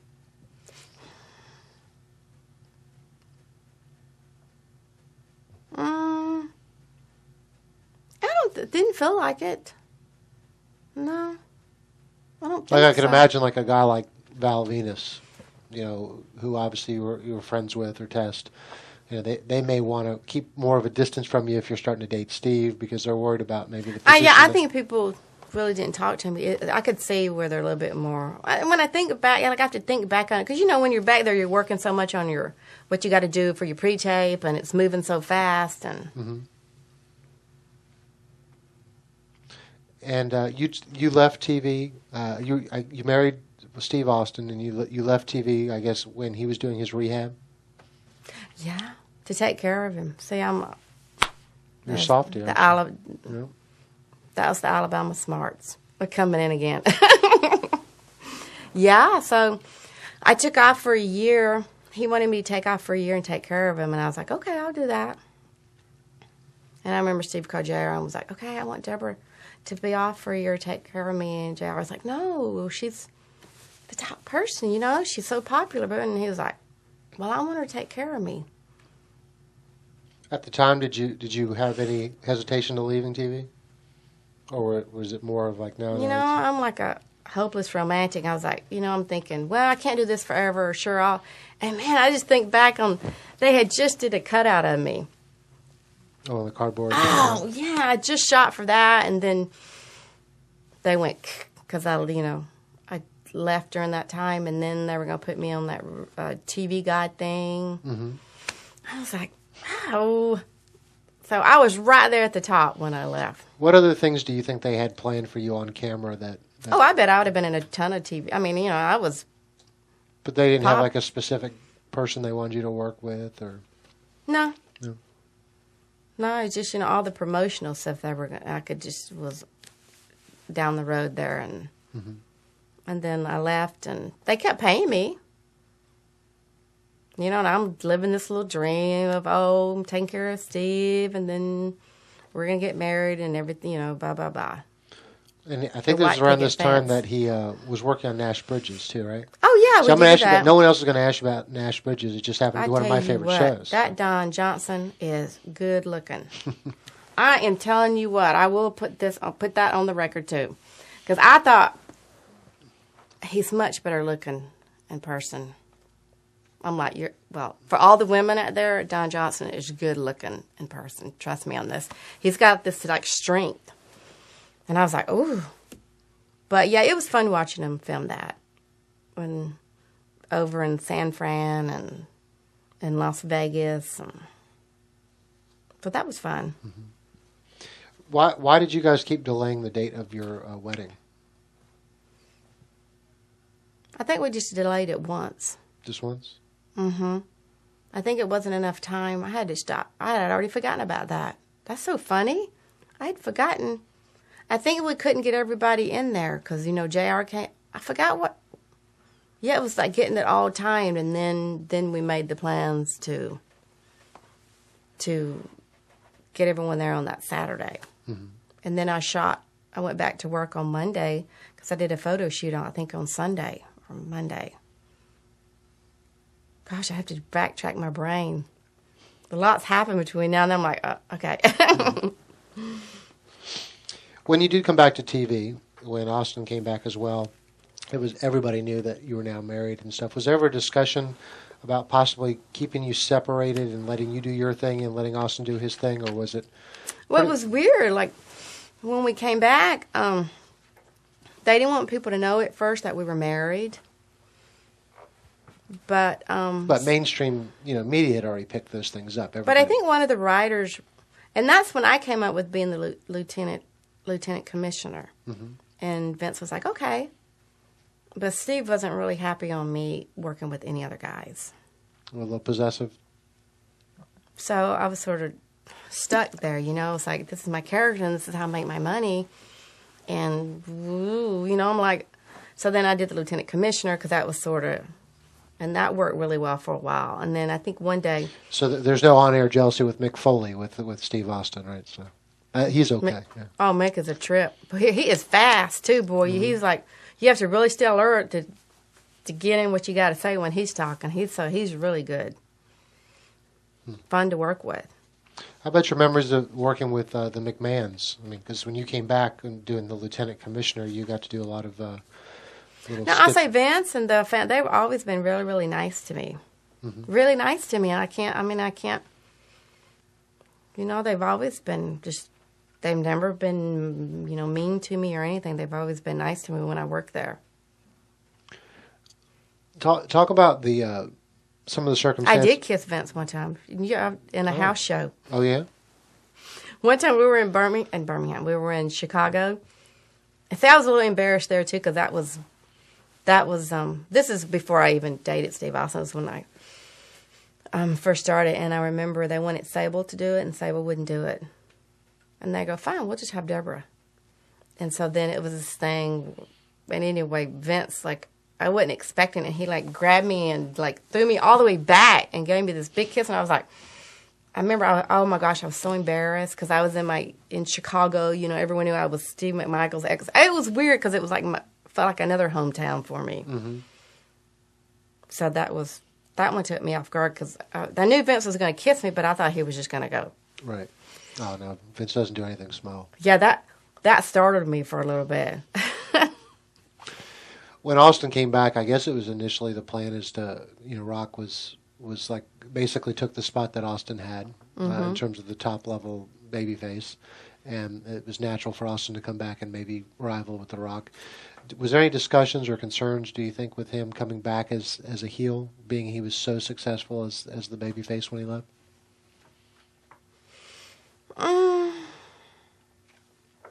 No, I really can't, because Steve was always talking to Vince on the phone, so I couldn't. It got to where I wouldn't even. So you just kind of blocked it out? Yeah, because Steve controlled so much, you know, controlled what he did. So, yeah. Would you say during that time that the relationship that Austin and McMahon had was a positive one, was constructive? Yeah. You know, they acknowledged that you were Steve Austin's wife, and they had you doing a lot of the setup work for the Rock Austin match at WrestleMania, including managing the Rock and stuff. What about your memories of working with the Rock, and what do you think of him today when you see that he's one I'm so proud of Hollywood's him. biggest stars? I'm so proud of him. He is a nice man. I mean, he is just first class. I mean, he is. I'm just happy for him because he's a really good actor. He's extremely entertaining, and it would be so funny sometimes to watch Steve and The Rock backstage just like shooting these fake promos. They would be so freaking funny. I mean, they were taping them too, just for like cutting up. Mm-hmm. Oh my gosh, they should show some of those. But you know, that was the good days back then because it was pretty good. I mean, it was excellent with those two together. But I'm so happy with Dwayne and the way he deserves it. He's so nice. Were you a little disappointed that they pulled you from actually being like ringside for the match? Yes. And who made that decision? Steve. Why do you think he did that? He didn't like me. He just didn't like me walking out. When you say he was, you know, possessive, would you say that he didn't even like when you went out to the ring with Rock? Or I mean, was it? Yeah, specific? He didn't like me walking out in the ring. He just liked me backstage. You know, so I just did the pre-tape, and he didn't like when people would start chanting the puppies. Right. So he was. Well, I noticed that Lawler didn't use the term "the puppies" anymore once you came back as his wife. No, because Steve was. They started telling me to cover up, like shoot me here, and then they started telling me to wear a high top, and I'm like, what? I'm like, this is my character. So it was just yeah. But what do? You know, you're married to the top guy, and it's like, yeah. So you don't ever mix your career with your pleasure. Well, I'm sure from your perspective, is you know, I mean, I'm not asking her, but you know, you're making a certain wage, and Austin's making probably more than everybody else combined. Oh yeah, I'm making the lowest because you know I'm not a real wrestler, so my pay is the lowest. But you're a team now, so you got to play for the team sometimes too. It's a financial decision too. Well, you know, we were separate on every. You know, I had a prenup, and he paid his bills, and I paid my bills. Oh, I thought it was so important. I needed that. You know, I needed to keep my character going. Right. So I could, you know, make money for myself. But it was really frustrating for me because I just go, you know, it was, yeah. You look like you're about to say something more. I don't know what it. Oh no, it's just like when I think back, it was just like when you can't do something you know you're good at and you're popular doing it and you can't do it. So you almost feel regretful that you didn't say, no, I'm going to be this. This is my character. Do you feel almost like regret that you didn't step up and say? Oh, I did. Yeah. Oh, I did, but it didn't get me anywhere. When you say you did, who did you go to? Steve. Yeah. But, you know, Steve, you know, he wouldn't, because, you know, even when they announced I was his wife, they slipped up on that. Mm-hmm. Because I think it was one of the writers, just by accident, they wrote it in, and it was like live or something when I said it, and they were like, "Oops, we weren't supposed to let anyone know that you were married to Steve." And then, but I'm like, it's not like I could have managed anyone. Were you upset in any way when he went on the Howard Stern show and talked about that he made you sign a prenup? No. I mean, I don't blame him for doing the prenup. I mean, his wife before me cleaned him out, so, I mean, that's... You live and you learn. Yeah, I mean, I can totally understand, somebody like him that makes all that money, yeah, you've got to be... I mean, I would do the same thing. If I ever got remarried, I would have a prenup. Mm-hmm. I mean, I have that kind of money, but my little prenup would probably be like 1 page.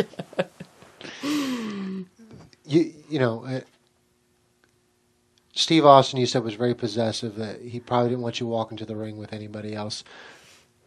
A lot of the on-camera stuff that he was doing mimicked exactly what you just described. His character was trying to keep you down, trying to keep you back. Yeah, and it was sad because he didn't like me doing the photo shoots and all that. I mean, that was so... Because that's how I make my money, too. And that was it just sort of... He just put his powerful hand out there and squished me. What, was your relationship still good at this time? Or would you say that it was on the decline at this point? Oh, it started... I would say we got married in September, and then it started getting pretty hairy. And well, I would say some little jealousy out. Just little remarks before we got married. But I never been around anybody that was jealous. Steve McMichaels, I mean, he didn't have a jealous one in his body. Mm-hmm. So I didn't understand how to take that. Like, if a guy was talking to me in the dressing room, he'd go off, like, call me over there and yell at me. And the girls would see him yell at me. And I'm going, can't understand this. Do you remember an incident with Raven where you were doing some sort of promo and he came out of the shower with a towel and Austin apparently confronted him? That sounds familiar. I remember one time he yelled at Dwayne. We were in their locker room, and he's like, "Dwayne, you need to cover up or something." And I'm like, he's just got his tights on. I'm in the guy's locker room doing this pre-tape, and Dwayne just like, was like, "Sorry, man," and I was like, that was just uncomfortable for me, I felt. But I can't. Maybe that happened. I can't remember. With so much bizarre stuff happening every day, I can't. Yeah, I don't remember. Okay. What about your memories of working with The Undertaker? Oh, he was nice. All those times I got to slap him. I like doing that slapping. You're good at that. Mm-hmm. But, I swear, when Stephanie McMahon, and I'm going to go back to The Undertaker in a minute, but I have to tell you this story about Stephanie. It was funny because when we would slap, I would tell her, okay, just slap me as hard as you want to, but I'm going to slap you back as hard because I want it to look good. But I swear, I think I got TMJ now. My jaw pops all the time. But I was like, yeah, I want it to look good. But no, The Undertaker, he's great. I mean, he's like a gentle giant. Yeah, I have nothing but good things to say about him. He's always been so nice to me and respectful. Another rumor that I was going to have you address, we're going to clear every rumor up that's out there, that you confronted Tori Wilson because you thought that maybe she was moving in on Steve. I was ready to kick her butt. Okay, so I'm not playing with that one. Right. I'm not playing with that one. Well, what was the truth behind that? Well, you know how that happened? The Undertaker and his wife Sarah was like, "Deborah, we don't want to tell you this, but you need to say something to that Tori girl because she's been like following your husband around constantly." And I was like, "What?" I was like, "People don't do that here. You don't, I'm the senior one here, and you just don't mess with people's husband or wives here when you work with them." Well, I walked over there, and she was like, he was looking at where the people walk out, and she was so close to him. I walked up and grabbed her by the arm, and she was so close to him, she bumped right into his butt. And I was like, and so I pulled her right in front of all the guys. You know how it works like that. Mm-hmm. And I told her I was going to kick her butt. That was so disrespectful what she was doing, and I was not going to allow that. And then she started crying, and she had snot hanging down her nose, and I was like, I was ready to. And then she went in the dressing room. Oh, yeah, I was not playing on that one. So you have a little jealous bone in your body, too, then? No, I'm like, you know what? I don't like to be disrespected. That's So my it wasn't husband. jealousy, it was about the disrespect. She was disrespecting me. That's not. Yeah, I'm not a jealous. It's disrespecting me because that's my husband, and you're doing it in my workplace, right in my face. I mean, it was so bad, someone else had to bring it to my attention because I wasn't paying attention. And then Sarah had a word with her too. Something related to Undertaker, or they were somewhere on a photo shoot, and she heard her saying something about Sarah, and Sarah could hear it through the wall. Sarah. She's a tough girl. The Undertaker. I think they're divorced now, aren't they, or something? But she went and pounded on the door and went in there, was ready to kick her butt, and Tori was all crying. Sarah was telling me this because she got busted running Sarah down through the wall. You know how a bunch of women are. But no, the Tori thing, that's any woman with you just don't disrespect another. You just don't do that. Right. In any world, that is just an unacceptable behavior. I'm going to ask you about her because I know you're friends with her to this day, but you briefly got to work a little bit with Lita. Oh, I love her. Yeah. Is that one of your better friends at the end of your WWE career? Someone that you? Yeah, Lita. Oh my gosh, you can tell I'm in Alabama now. I moved there. I'm speaking Lita? like Alabama. Oh my gosh, stop it, Deborah. Well, Amy, because she likes to be called Amy. Her real name. So. But Amy, actually, I just saw her not too long ago. She's playing in a band, and she was out in Denver before I moved back to Alabama. And she was in a band, and I went and saw her that night, and she was wonderful. I mean, she was all over the stage, and she was on the pool table, and it's so funny how we're such good friends because I have this different outside look, and she has tattoos with the colored hair, but I think we're similar on the inside. We have the same belief and the same, we're very similar on the inside. How so? Just how we're straightforward. We don't BS. We speak our mind. Oh yeah, I don't hold anything back. If I don't like somebody, yeah. And she's the same way. Memories of working Stacy Keibler. Oh, she's sweet. Did you watch her on, what was it, Dancing with the Stars? Did you watch? Man, I wish I could dance like that. No, she's a wonderful person. I wish her nothing but good things. I mean, she has her act together. She's so young and beautiful, and she's got the whole world to look forward to, a wonderful life ahead of her. Did you see any change in the locker room once WCW basically folded into WWE and they were running that invasion angle? You probably saw a lot of guys that you hadn't seen in a couple of years. Let me think. Yeah, it was always good for me to run into people that I worked with at WCW. It's just, but I'm trying to remember when did that happen? At the end when I was there. Mm-hmm. Yeah, I'm trying. Guys, I think so. You just see people, they come in and then they leave and they come in. So it's sort of like you just get used to like a revolving door. People come in and then, yeah. Mm-hmm. How about memories of working with Kurt Angle? Oh, man, I always wanted to manage Kurt. Like at the end, like Kurt, I mean, I think Kurt's so talented.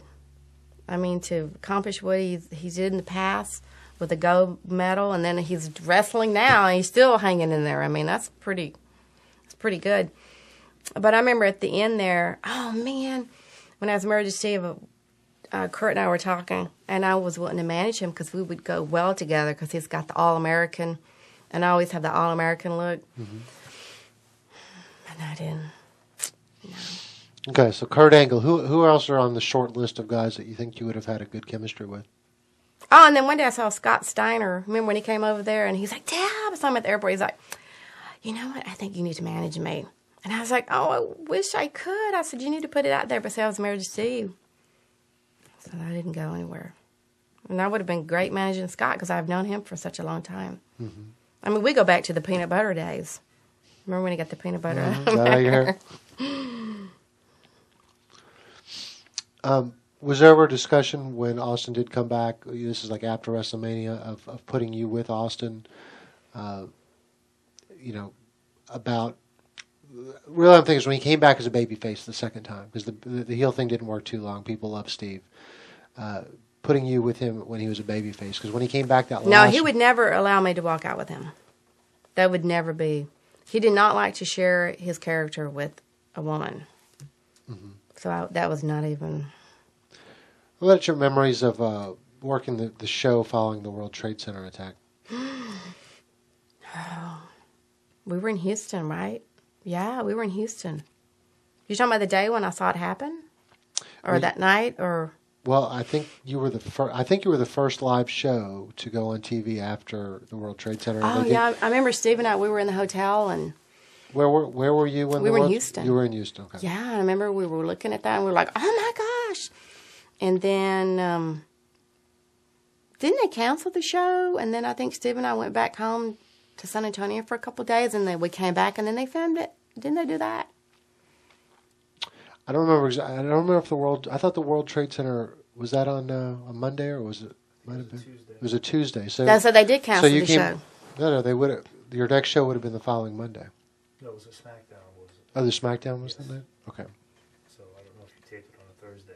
I think we taped it on a Thursday.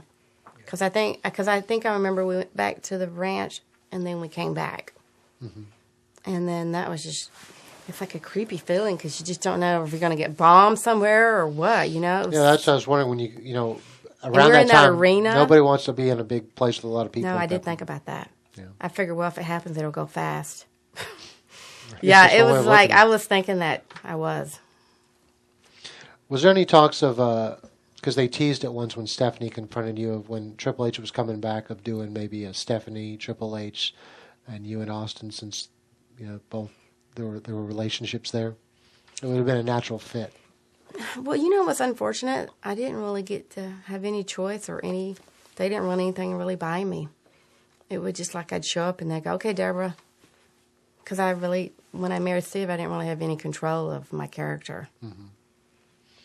How about memories of going on the Weakest Link show on NBC? Oh, that was hideous. Hideous? Oh, my gosh. I'm embarrassed. I'm so embarrassed. And people watch that thing all the time. They got my hair all ultra big. I look like Dolly Parton. And then, you know what amazed me with that show was that woman. First of all, she needs to put some kind of nair on her face. She had some hair. I am not kidding you. That woman had the hairiest face I have ever seen on a human being. I mean, but she, like you would say stuff and they would do these takes of us like looking different ways and laughing or looking mean. And then they would, like if we said something smart aleck to her, then it would stop. And, and she's got her producers in her ear and then it'd be like 5 minutes and then she'd say her little smart aleck thing. Because her key. Someone else had to give her the line. Take about 5 minutes. Mm-hmm. And then she would come across like that, and then they edit it all together. But I didn't last very long on that. Well, it's, we could look at it. I actually used to, I swear I was really smart in school. It's just, when you're up there. When you're up there and the lights are on and the people are watching, I mean, everybody's good at Jeopardy at home, but then when you. It's like the deer in the headlights. It's like, mm-hmm. Oh my gosh, you can't even think. Mm-hmm. Well, at least I wasn't the first one to go out. I was the second one. I can't believe I still remember the question I got right. What was the first, what state passed the first seatbelt law? And I was like, New York? I got that one right. I was like. Talk about the day that Austin decided to walk out and leave WWE. That was just a very stressful day. Yeah. What was the stress there before going to the arena? Yeah, we were really not getting along at that period of time, too. When you say we, you're talking about you and Steve. Yeah, our personal life. That's what's so hard when your marriage is falling apart and then you got all this stuff at work. Everything is just a big old stressful pot you're mixing up here. So, and Steve's mad because he didn't want to do something with Brock. And then he was just walking out. And I was like, and he's like, well, you can stay if you want. And I was like, oh, my God, if I stay, I won't be alive in a week. I'll be dead. Like, there's no way I would stay here. Because I would have to go home, and he would be, it was, I wasn't even going to jeopardize that. So, but I did, and he didn't know I did this. I went into the bathroom, and I called JR, and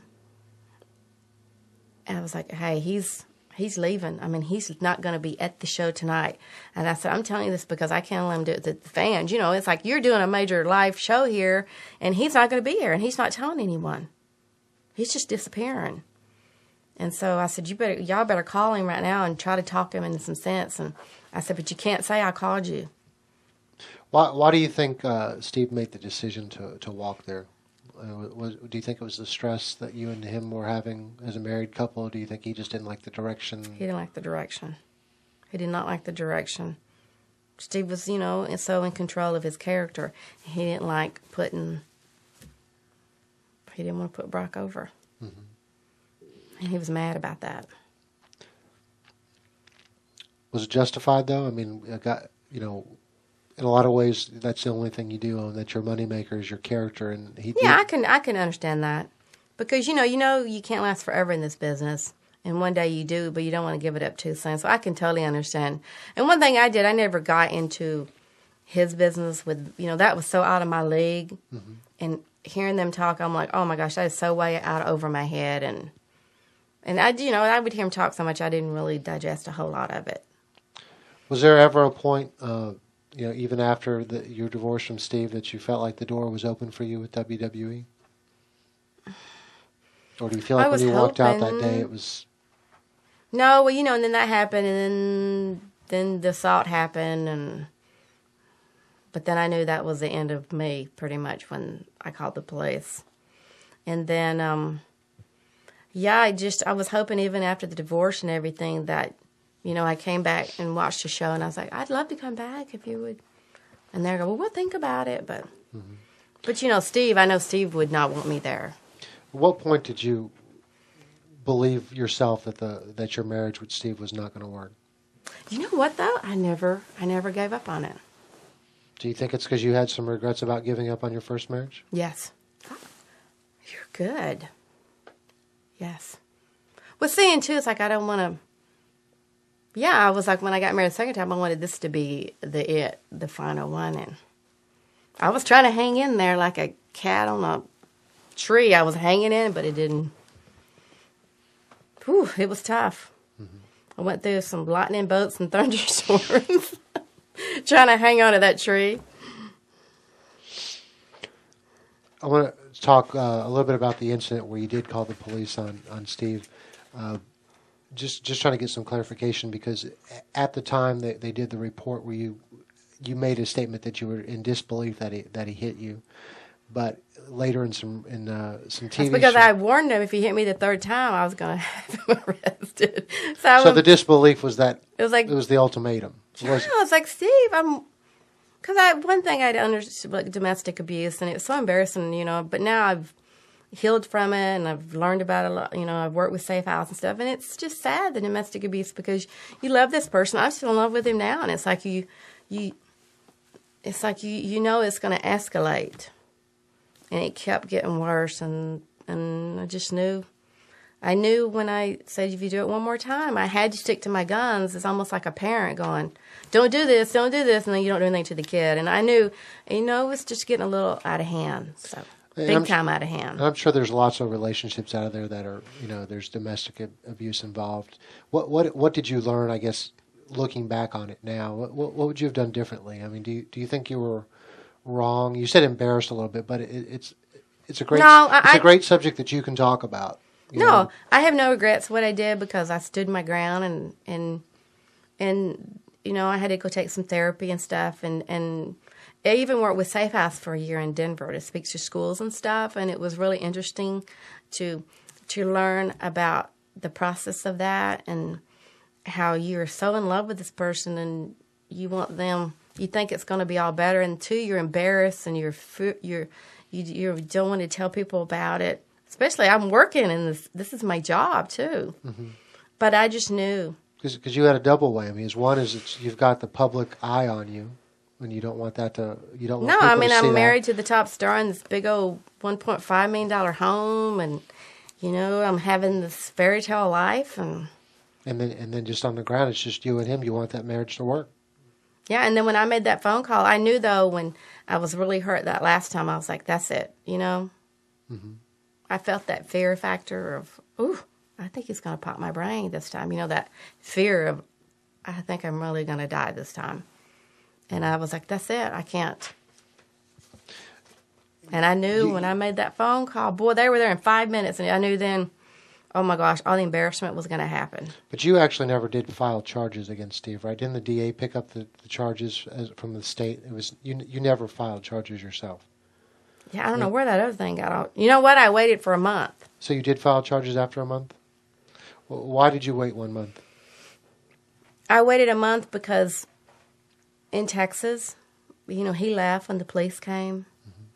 And so you can't have the person, you only can be arrested if you're there. Right. And so it just took me a month to get my courage up. And he was still being it was just. Who was your support system during that time? It was bad. I didn't really have anybody because I'm in Texas. You know, and then in between that time we were married, I lost my other brother. He died in 2001. So I had lost my 2 brothers, my parents, Owen. So yeah, I was stuck out in San Antonio, out there in like the country with no one. So you lived in this house for a month by yourself before you filed any charges? No, because see, domestic abuse is weird. Like how with the singer, how she takes him back. It's weird. It's like that happened, and then he disappeared, and he came back that morning, and he was loving on me, and I love you so much, and there's that pattern. And then my brother came to, and we was. And he's honest when he says he loves you. I mean, he's honest. He loves you, but that's and he's not. Sorry what happened, but there's that cycle, and it just keeps going, and then it just keeps going, and then. That whole month, we're still together, and then it just started getting more, out of hand. And my brother came to visit with his wife, and we were in Austin, and then I got the backbone enough to go in there and file the police charges. I was a little scared. I can imagine. Woo, I remember I had a migraine that day. I was like, oh my gosh, it took all day. I was so stressed out. But I knew I had to do it because I wanted him to get some help. The anger management and all that. No, and I know this is a painful subject to talk about, but I think it's important. No, I'm good with it. No, I've healed from that, and I think now if this can help someone out there that's listening to this, then it, if it can help one person, then it's worth talking about this again. There were a lot of people weighing in on once they heard the news. They were saying that they weren't shocked at all that Steve did this, just because of how overprotective they saw he was of you. But going back to the problem, domestic abuse, tell us a little bit more about what you know about the disease, if you want to call it. Well, is you know it what proper they to call do? it a disease? But it's not a personal thing between you and him. No. It's almost like something. Their makeup. They're people that it's just like domestic abusers, and there's child molesters, and there's and if I remember that some of the child molesters can never be brought back from that, all the help they get, and then even domestic abusers I've read about, it's really hard for them to stop this pattern. Did after you filed the charges, were you 100% certain that you and Steve were going to end up in a divorce? No, that's another thing about it.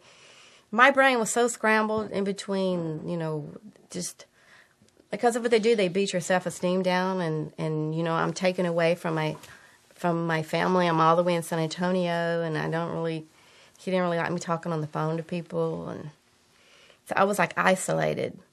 So then you're almost like delusional, because then you go, I just want it back the way it was. So this whole time, I'm thinking we wouldn't get divorced. And because I want you to fairly characterize the relationship, because I know you said you still love him, and you've mentioned some of the things. He's overprotective. We've acknowledged and stuff that he was abusive, but you stayed with him. You loved him. What was it about it? It's just it's that domestic abuse thing. It's the craziest. And if you've never been in an abusive relationship, you go, because I myself had never been in one before this, and I would have said, "What is she crazy? What is that girl doing? She is crazy putting up with that guy." But like I am such a strong woman, but I was so beat down and isolated from my friends, and it's like the system they put you through to where your self-esteem's down, you depend on them. And it was just like you live in this little dream world. You just think, oh, well, I'm going to wake up one day and everything will be fine. And he'll get his anger management classes. And what should an abused woman do in a relationship that she still loves the person and she doesn't want to end it? What is the best route to go? No, I mean, I love him, but I'm not, he's, I don't want anything bad happening to him, but he's not healthy for me. Right. No, but I'm saying generally now. We're talking generally, not about you and Steve, but a woman who finds herself in an abusive relationship, but she doesn't want the relationship to end. What is the route that she should go? Whew, that's a tough one, because if it's abusive and you don't want it to end, you could end it by ending up just being dead. Because all the studying I did for Safe House and working with the Safe House program, it's the woman is the one that has to walk away, because it will just escalate. It won't stop. If he hits you once, he's going to hit you 2 times, he's going to hit you 3 times, 4 times, 5 times, and it's going to get worse and worse and worse. And is it the guy, or is it maybe the well, and there can relationship be different angles too. There can be domestic abuse, can be the woman beating up the guy all the time, or it can be the guy beating up the girl, or it can be 2 gay guys, where one's beating up the other gay guy, or what it can be. It doesn't have to just be a guy beating, what I learned it can be. But let's, I'm jumping ahead a little bit here. Were you surprised that when Steve was in a relationship, was her name Tess Rochard? I'm not sure if I got the name right, that he was alleged, there was domestic abuse in that relationship. Were you surprised? No, well, that's what she gets for moving in my house after I moved out. That's my little sassiness coming out. No, but the serious part of the disease. But no, seriously. I mean, obviously, whatever was going on with Steve, he hasn't dealt with. He did take. He was on probation for a year. Had to pay $5,000. He had to take anger management, but I remember his anger management classes was 101, and he said all the guy talked about was pretty much was wrestling. Mm-hmm. So to me, he wasn't getting a good anger management class. He should have been in a class with a bunch of other people. Because one thing about Stevie, he doesn't like people to know. People that do this stuff, they don't like people to know the dirty laundry. Right. And they should have put him in with normal people, or put in a group with other people for anger management. You said you had regrets that you didn't go to counseling with Steve McMichael. Yeah. Do you think there was anything you could have done differently with Steve Austin? No, I did go to after the first time he hit me, I got him to go to counseling, and he had admitted to the woman he had hit me, and then she said you shouldn't do that, and then he wouldn't go back anymore. So he didn't want to, he just didn't. So I pretty much tried every avenue, and all the way down to making that phone call to the police. It was like I wanted to save my life, plus I wanted him to get help. Right. And that was the way, and I knew my world was going to fall apart. But, and then you're just weird. It's like you go through the whole court case, and you're still in this, like dream state where you think everything's just going to be okay. 1 month after the incident, National Choir quoted Brian Pillman's widow saying that you were threatening to divorce Steve if he didn't get back into wrestling and he chose to retire. Do you remember hearing that statement? Oh, that was the biggest cry. I had it. We all know Steve Austin, he does what he wants to do. That is the biggest, I don't know, that woman, she needs to stop taking whatever she's taking. That's like delusional. I don't know. Yeah, I remember hearing that. And I remember one time she did something and Steve caught her and bitched at her because she was saying something about I was going to divorce him. Wait. I'm going to read the rest. Because he wanted to have, wait. I'm going to read the rest. Because I didn't want to have kids or something stupid like that. It said, the marriage between Steve and Deborah is rocky at best. Deborah keeps pushing him back into wrestling, saying that if he quits, she'll leave him. She is captivated. She's captivated by fame, and their arguments are getting more frequent. She flatly refuses to have kids because she doesn't want to lose her figure. Steve is devastated by her decision. Oh, we all know Steve Austin better than this one here. This woman, I remember Steve called her up and bitched at her for saying that in the magazine. That was like, what? This is like crazy. I don't know what Right, so just chalk that's up to just being crazy. silly. That's just crazy, bizarre, lying. Just I don't know what that is. That's just silly. Mm-hmm. what type of role did Jim Ross play when the two of you divorced? Because I know Jim is good friends with Steve. I don't know. I felt bad. They were probably stuck right in the middle because, I really liked them too. And, think about it. You're getting a divorce, and he's a high-profile guy from, I'm sure, I don't know. That whole state was so crazy for me when all that was going. Because I remember the day we were settling the divorce, like he was on the phone with JR. I mean, it was just a crazy period. And my divorce lawyer got murdered from Steve. I didn't know that. And that's another thing, like for domestic abuse, I'm such a spokesperson for it. Cause I don't know anything about that. Tell me what. Cause my divorce lawyer, Chris Mitchell, she was a really beautiful blonde lady in her 40s, and I used her as my divorce lawyer, and she was friends with me too. And then the girl that Steve was messing around with after we got divorced, and he assaulted her, she hired my divorce lawyer to sue him. But she was murdered in February 2006. They thought it was her ex-husband, but they couldn't really pin it on him, and it's unsolved. And she was like brutally beaten in the shower, and they'd have a closed casket. It was and that was disturbing for me again. Part of this, I feel like I needed this for her too, like, because she fought for me, and she got, then someone else killed her. They thought, like I said, it was her ex-husband. We know that they didn't know. I don't know. It is. You mentioned at the beginning that this turned out to be a little bit like a soap opera. I tell you, it was eerie because when she got murdered, my divorce file just disappeared. All my everything. And then this is how weird things work. And I remember I was in Denver one day, and this man was standing beside me, jungle with me, and come to find out he was district attorney, Norm Early, for 13 years in Denver. And I said, you know what? You might could help me. And I told him who I was, and I said, who my divorce lawyer was murdered, and first, and then he checked. He's like, yeah, it's still unsolved. And I was like, well, is there any way you can find my file? And then about 3 months ago, he had it sent to me. And it was eerie because it had like all her personal stuff on our divorce. And it was. That's crazy. Yeah, she was in there taking a shower, getting ready to go to work. Her kids left to go to school, and someone kicked in the back door and bletching her to death in the shower with some kind of blunt object. Wow. Tore her face all up. They didn't steal anything. She was a feisty lady too. We had fun. We hung out a lot too. She was a good person. I can see a lot of reasons why you'd want to move back to, or move out of Texas. Yeah. Well, I moved to Denver. I always wanted to try Denver, so I was there for 4 years, and it was great. And I did the movie Gathering of the Heroes there, and Denver's beautiful. And then I just thought, I want to come back home. Shocked everybody on that one. They're like, you're moving back to Tuscaloosa? Yeah. Tell everybody what you did with your wedding ring, because in the end it was Oh. Well, I even told Steve. Steve's like, what'd you do that for? And I was like, well, I had a gag order for 2 years on me to where I couldn't talk about any of this stuff. And I wasn't in any shape anyway to talk about it. I didn't want to talk about it. But I was. Why did you agree to the gag order? It was that day of the divorce. We were in mediation, and I was like, just want to get it over with, get it behind you.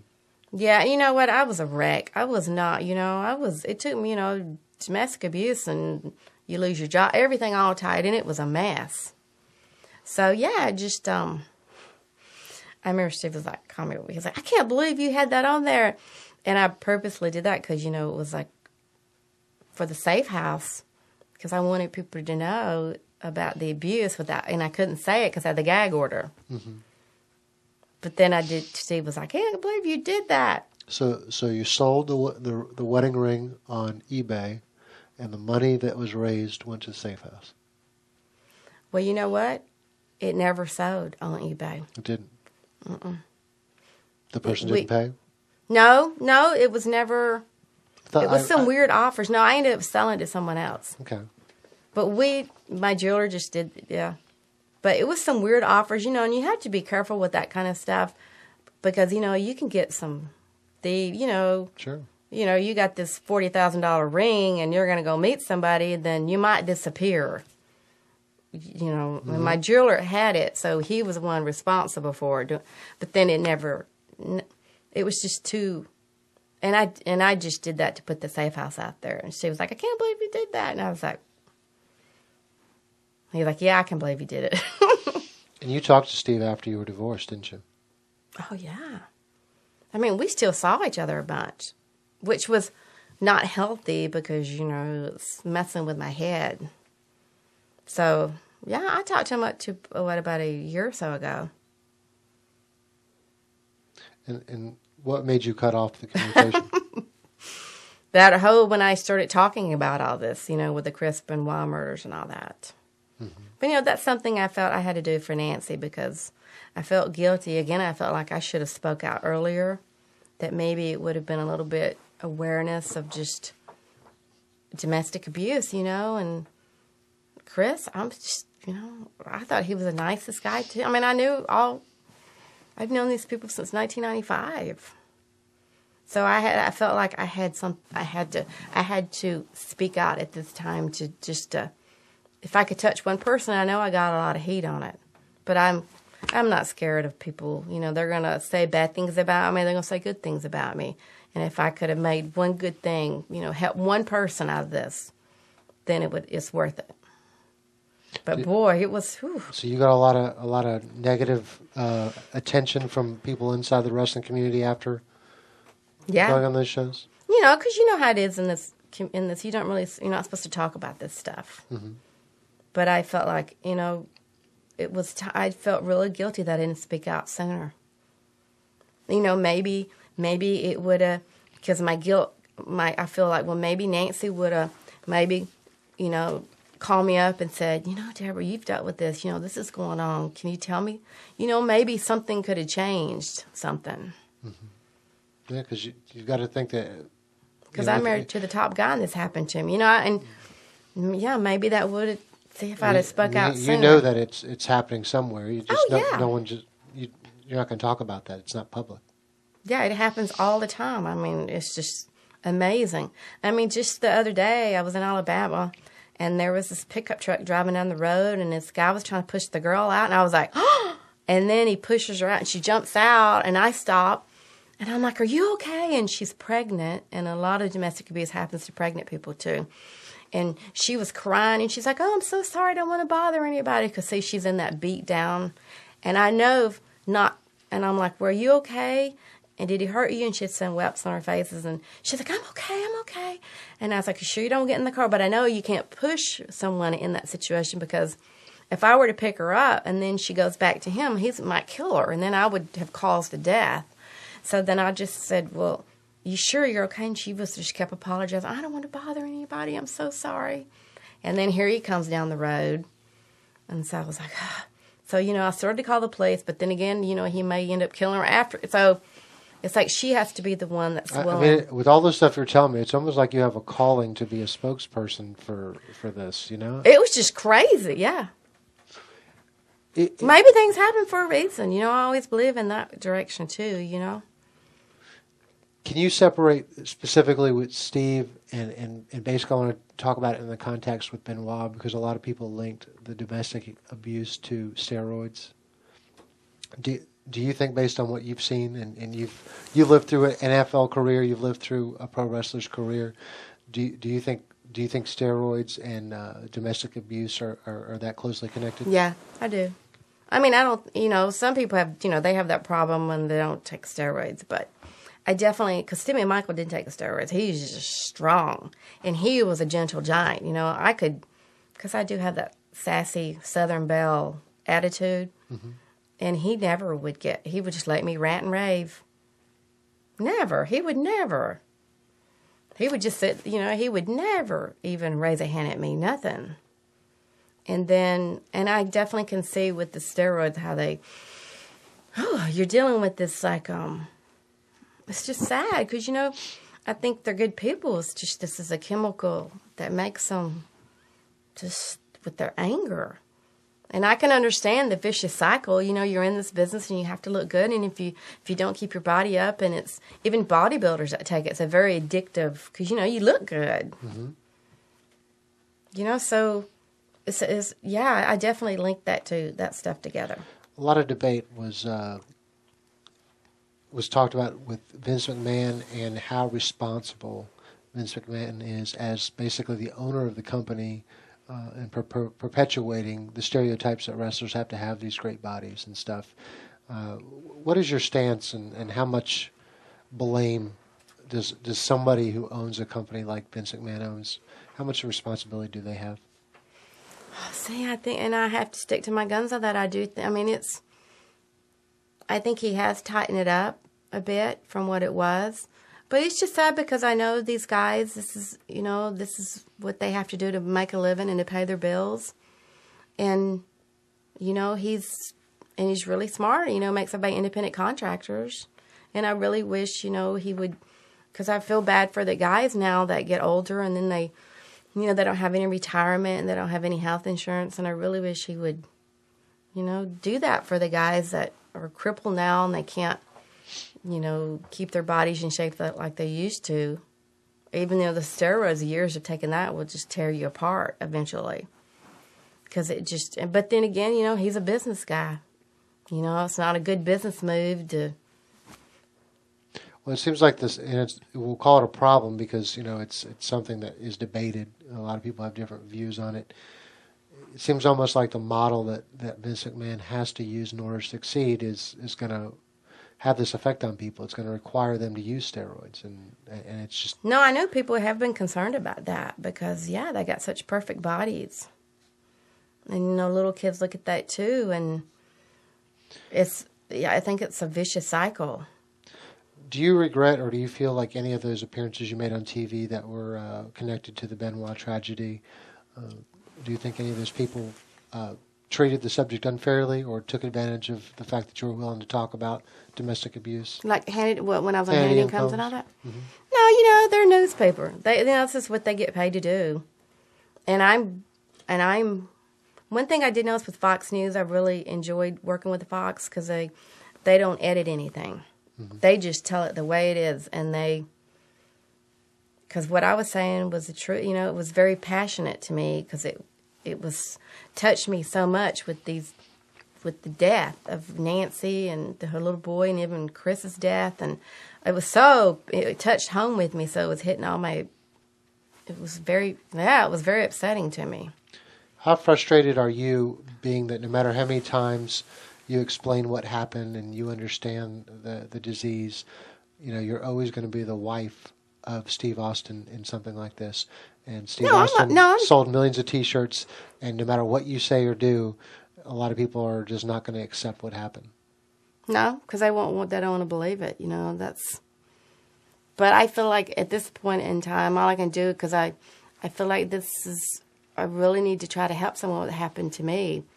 And, you know, it's almost impossible because has so many fans, they won't want to believe he's, you know, abused his wife because they love him so much. And he's a great entertainer. You know, he is a wonderful, and I mean, he's excellent. But, you know, he was, you know, definitely abused me, which is the personal side. You had mentioned on I think Hannity and Combs that you had been fighting depression following your. Oh, I had to go to some therapy. Well, you know, I was going off of all that death from my family members, and then this happened, and then I had to relocate, and then I had to take a lot of therapy. But see, it really helped me now to where now I can talk about the abuse. And do abusers prey on people that are in that state?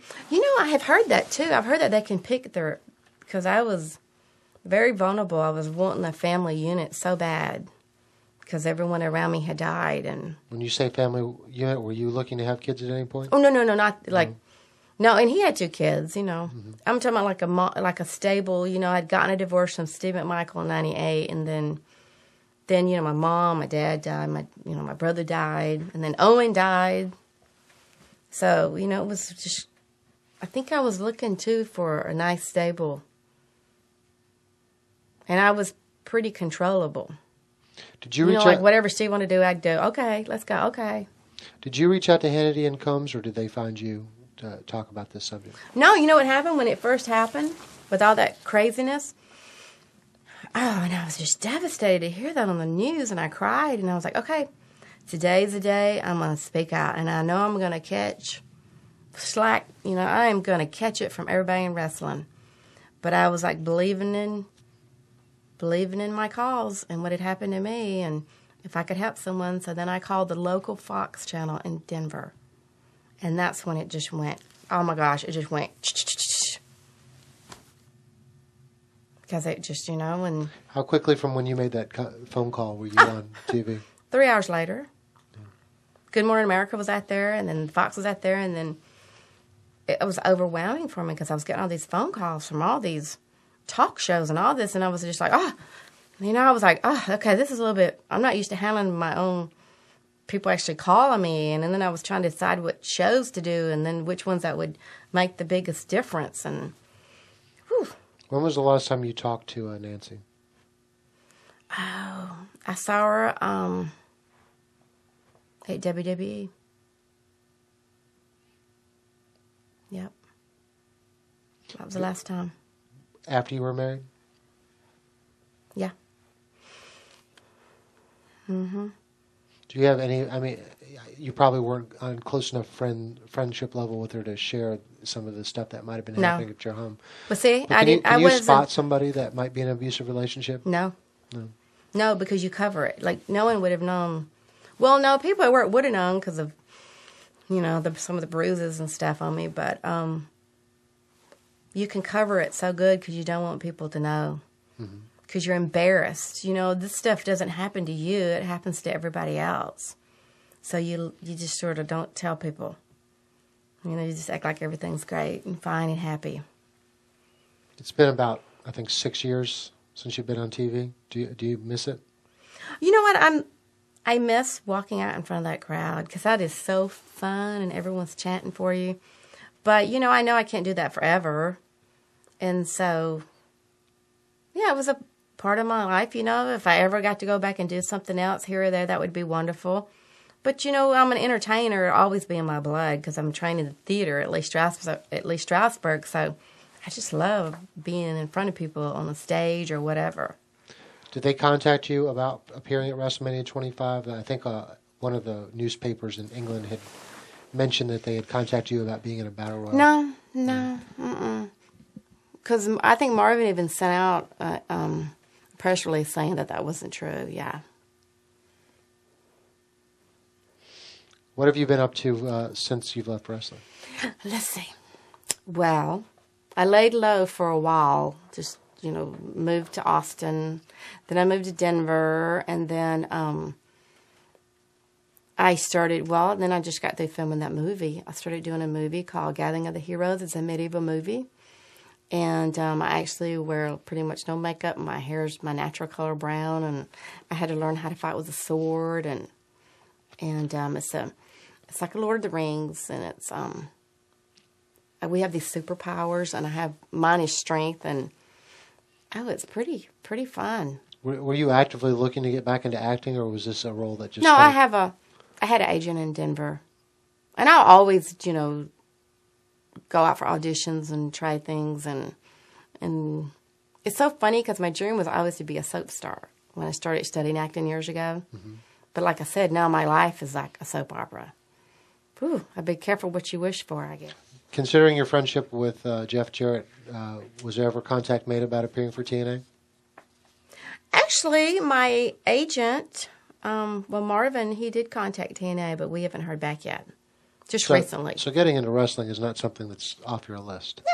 Okay. You know, I took that time off because I had to heal and get myself in a good spot, and I'm back Deborah I used to be. Like, I even moved back to my hometown. I'm so happy. I'm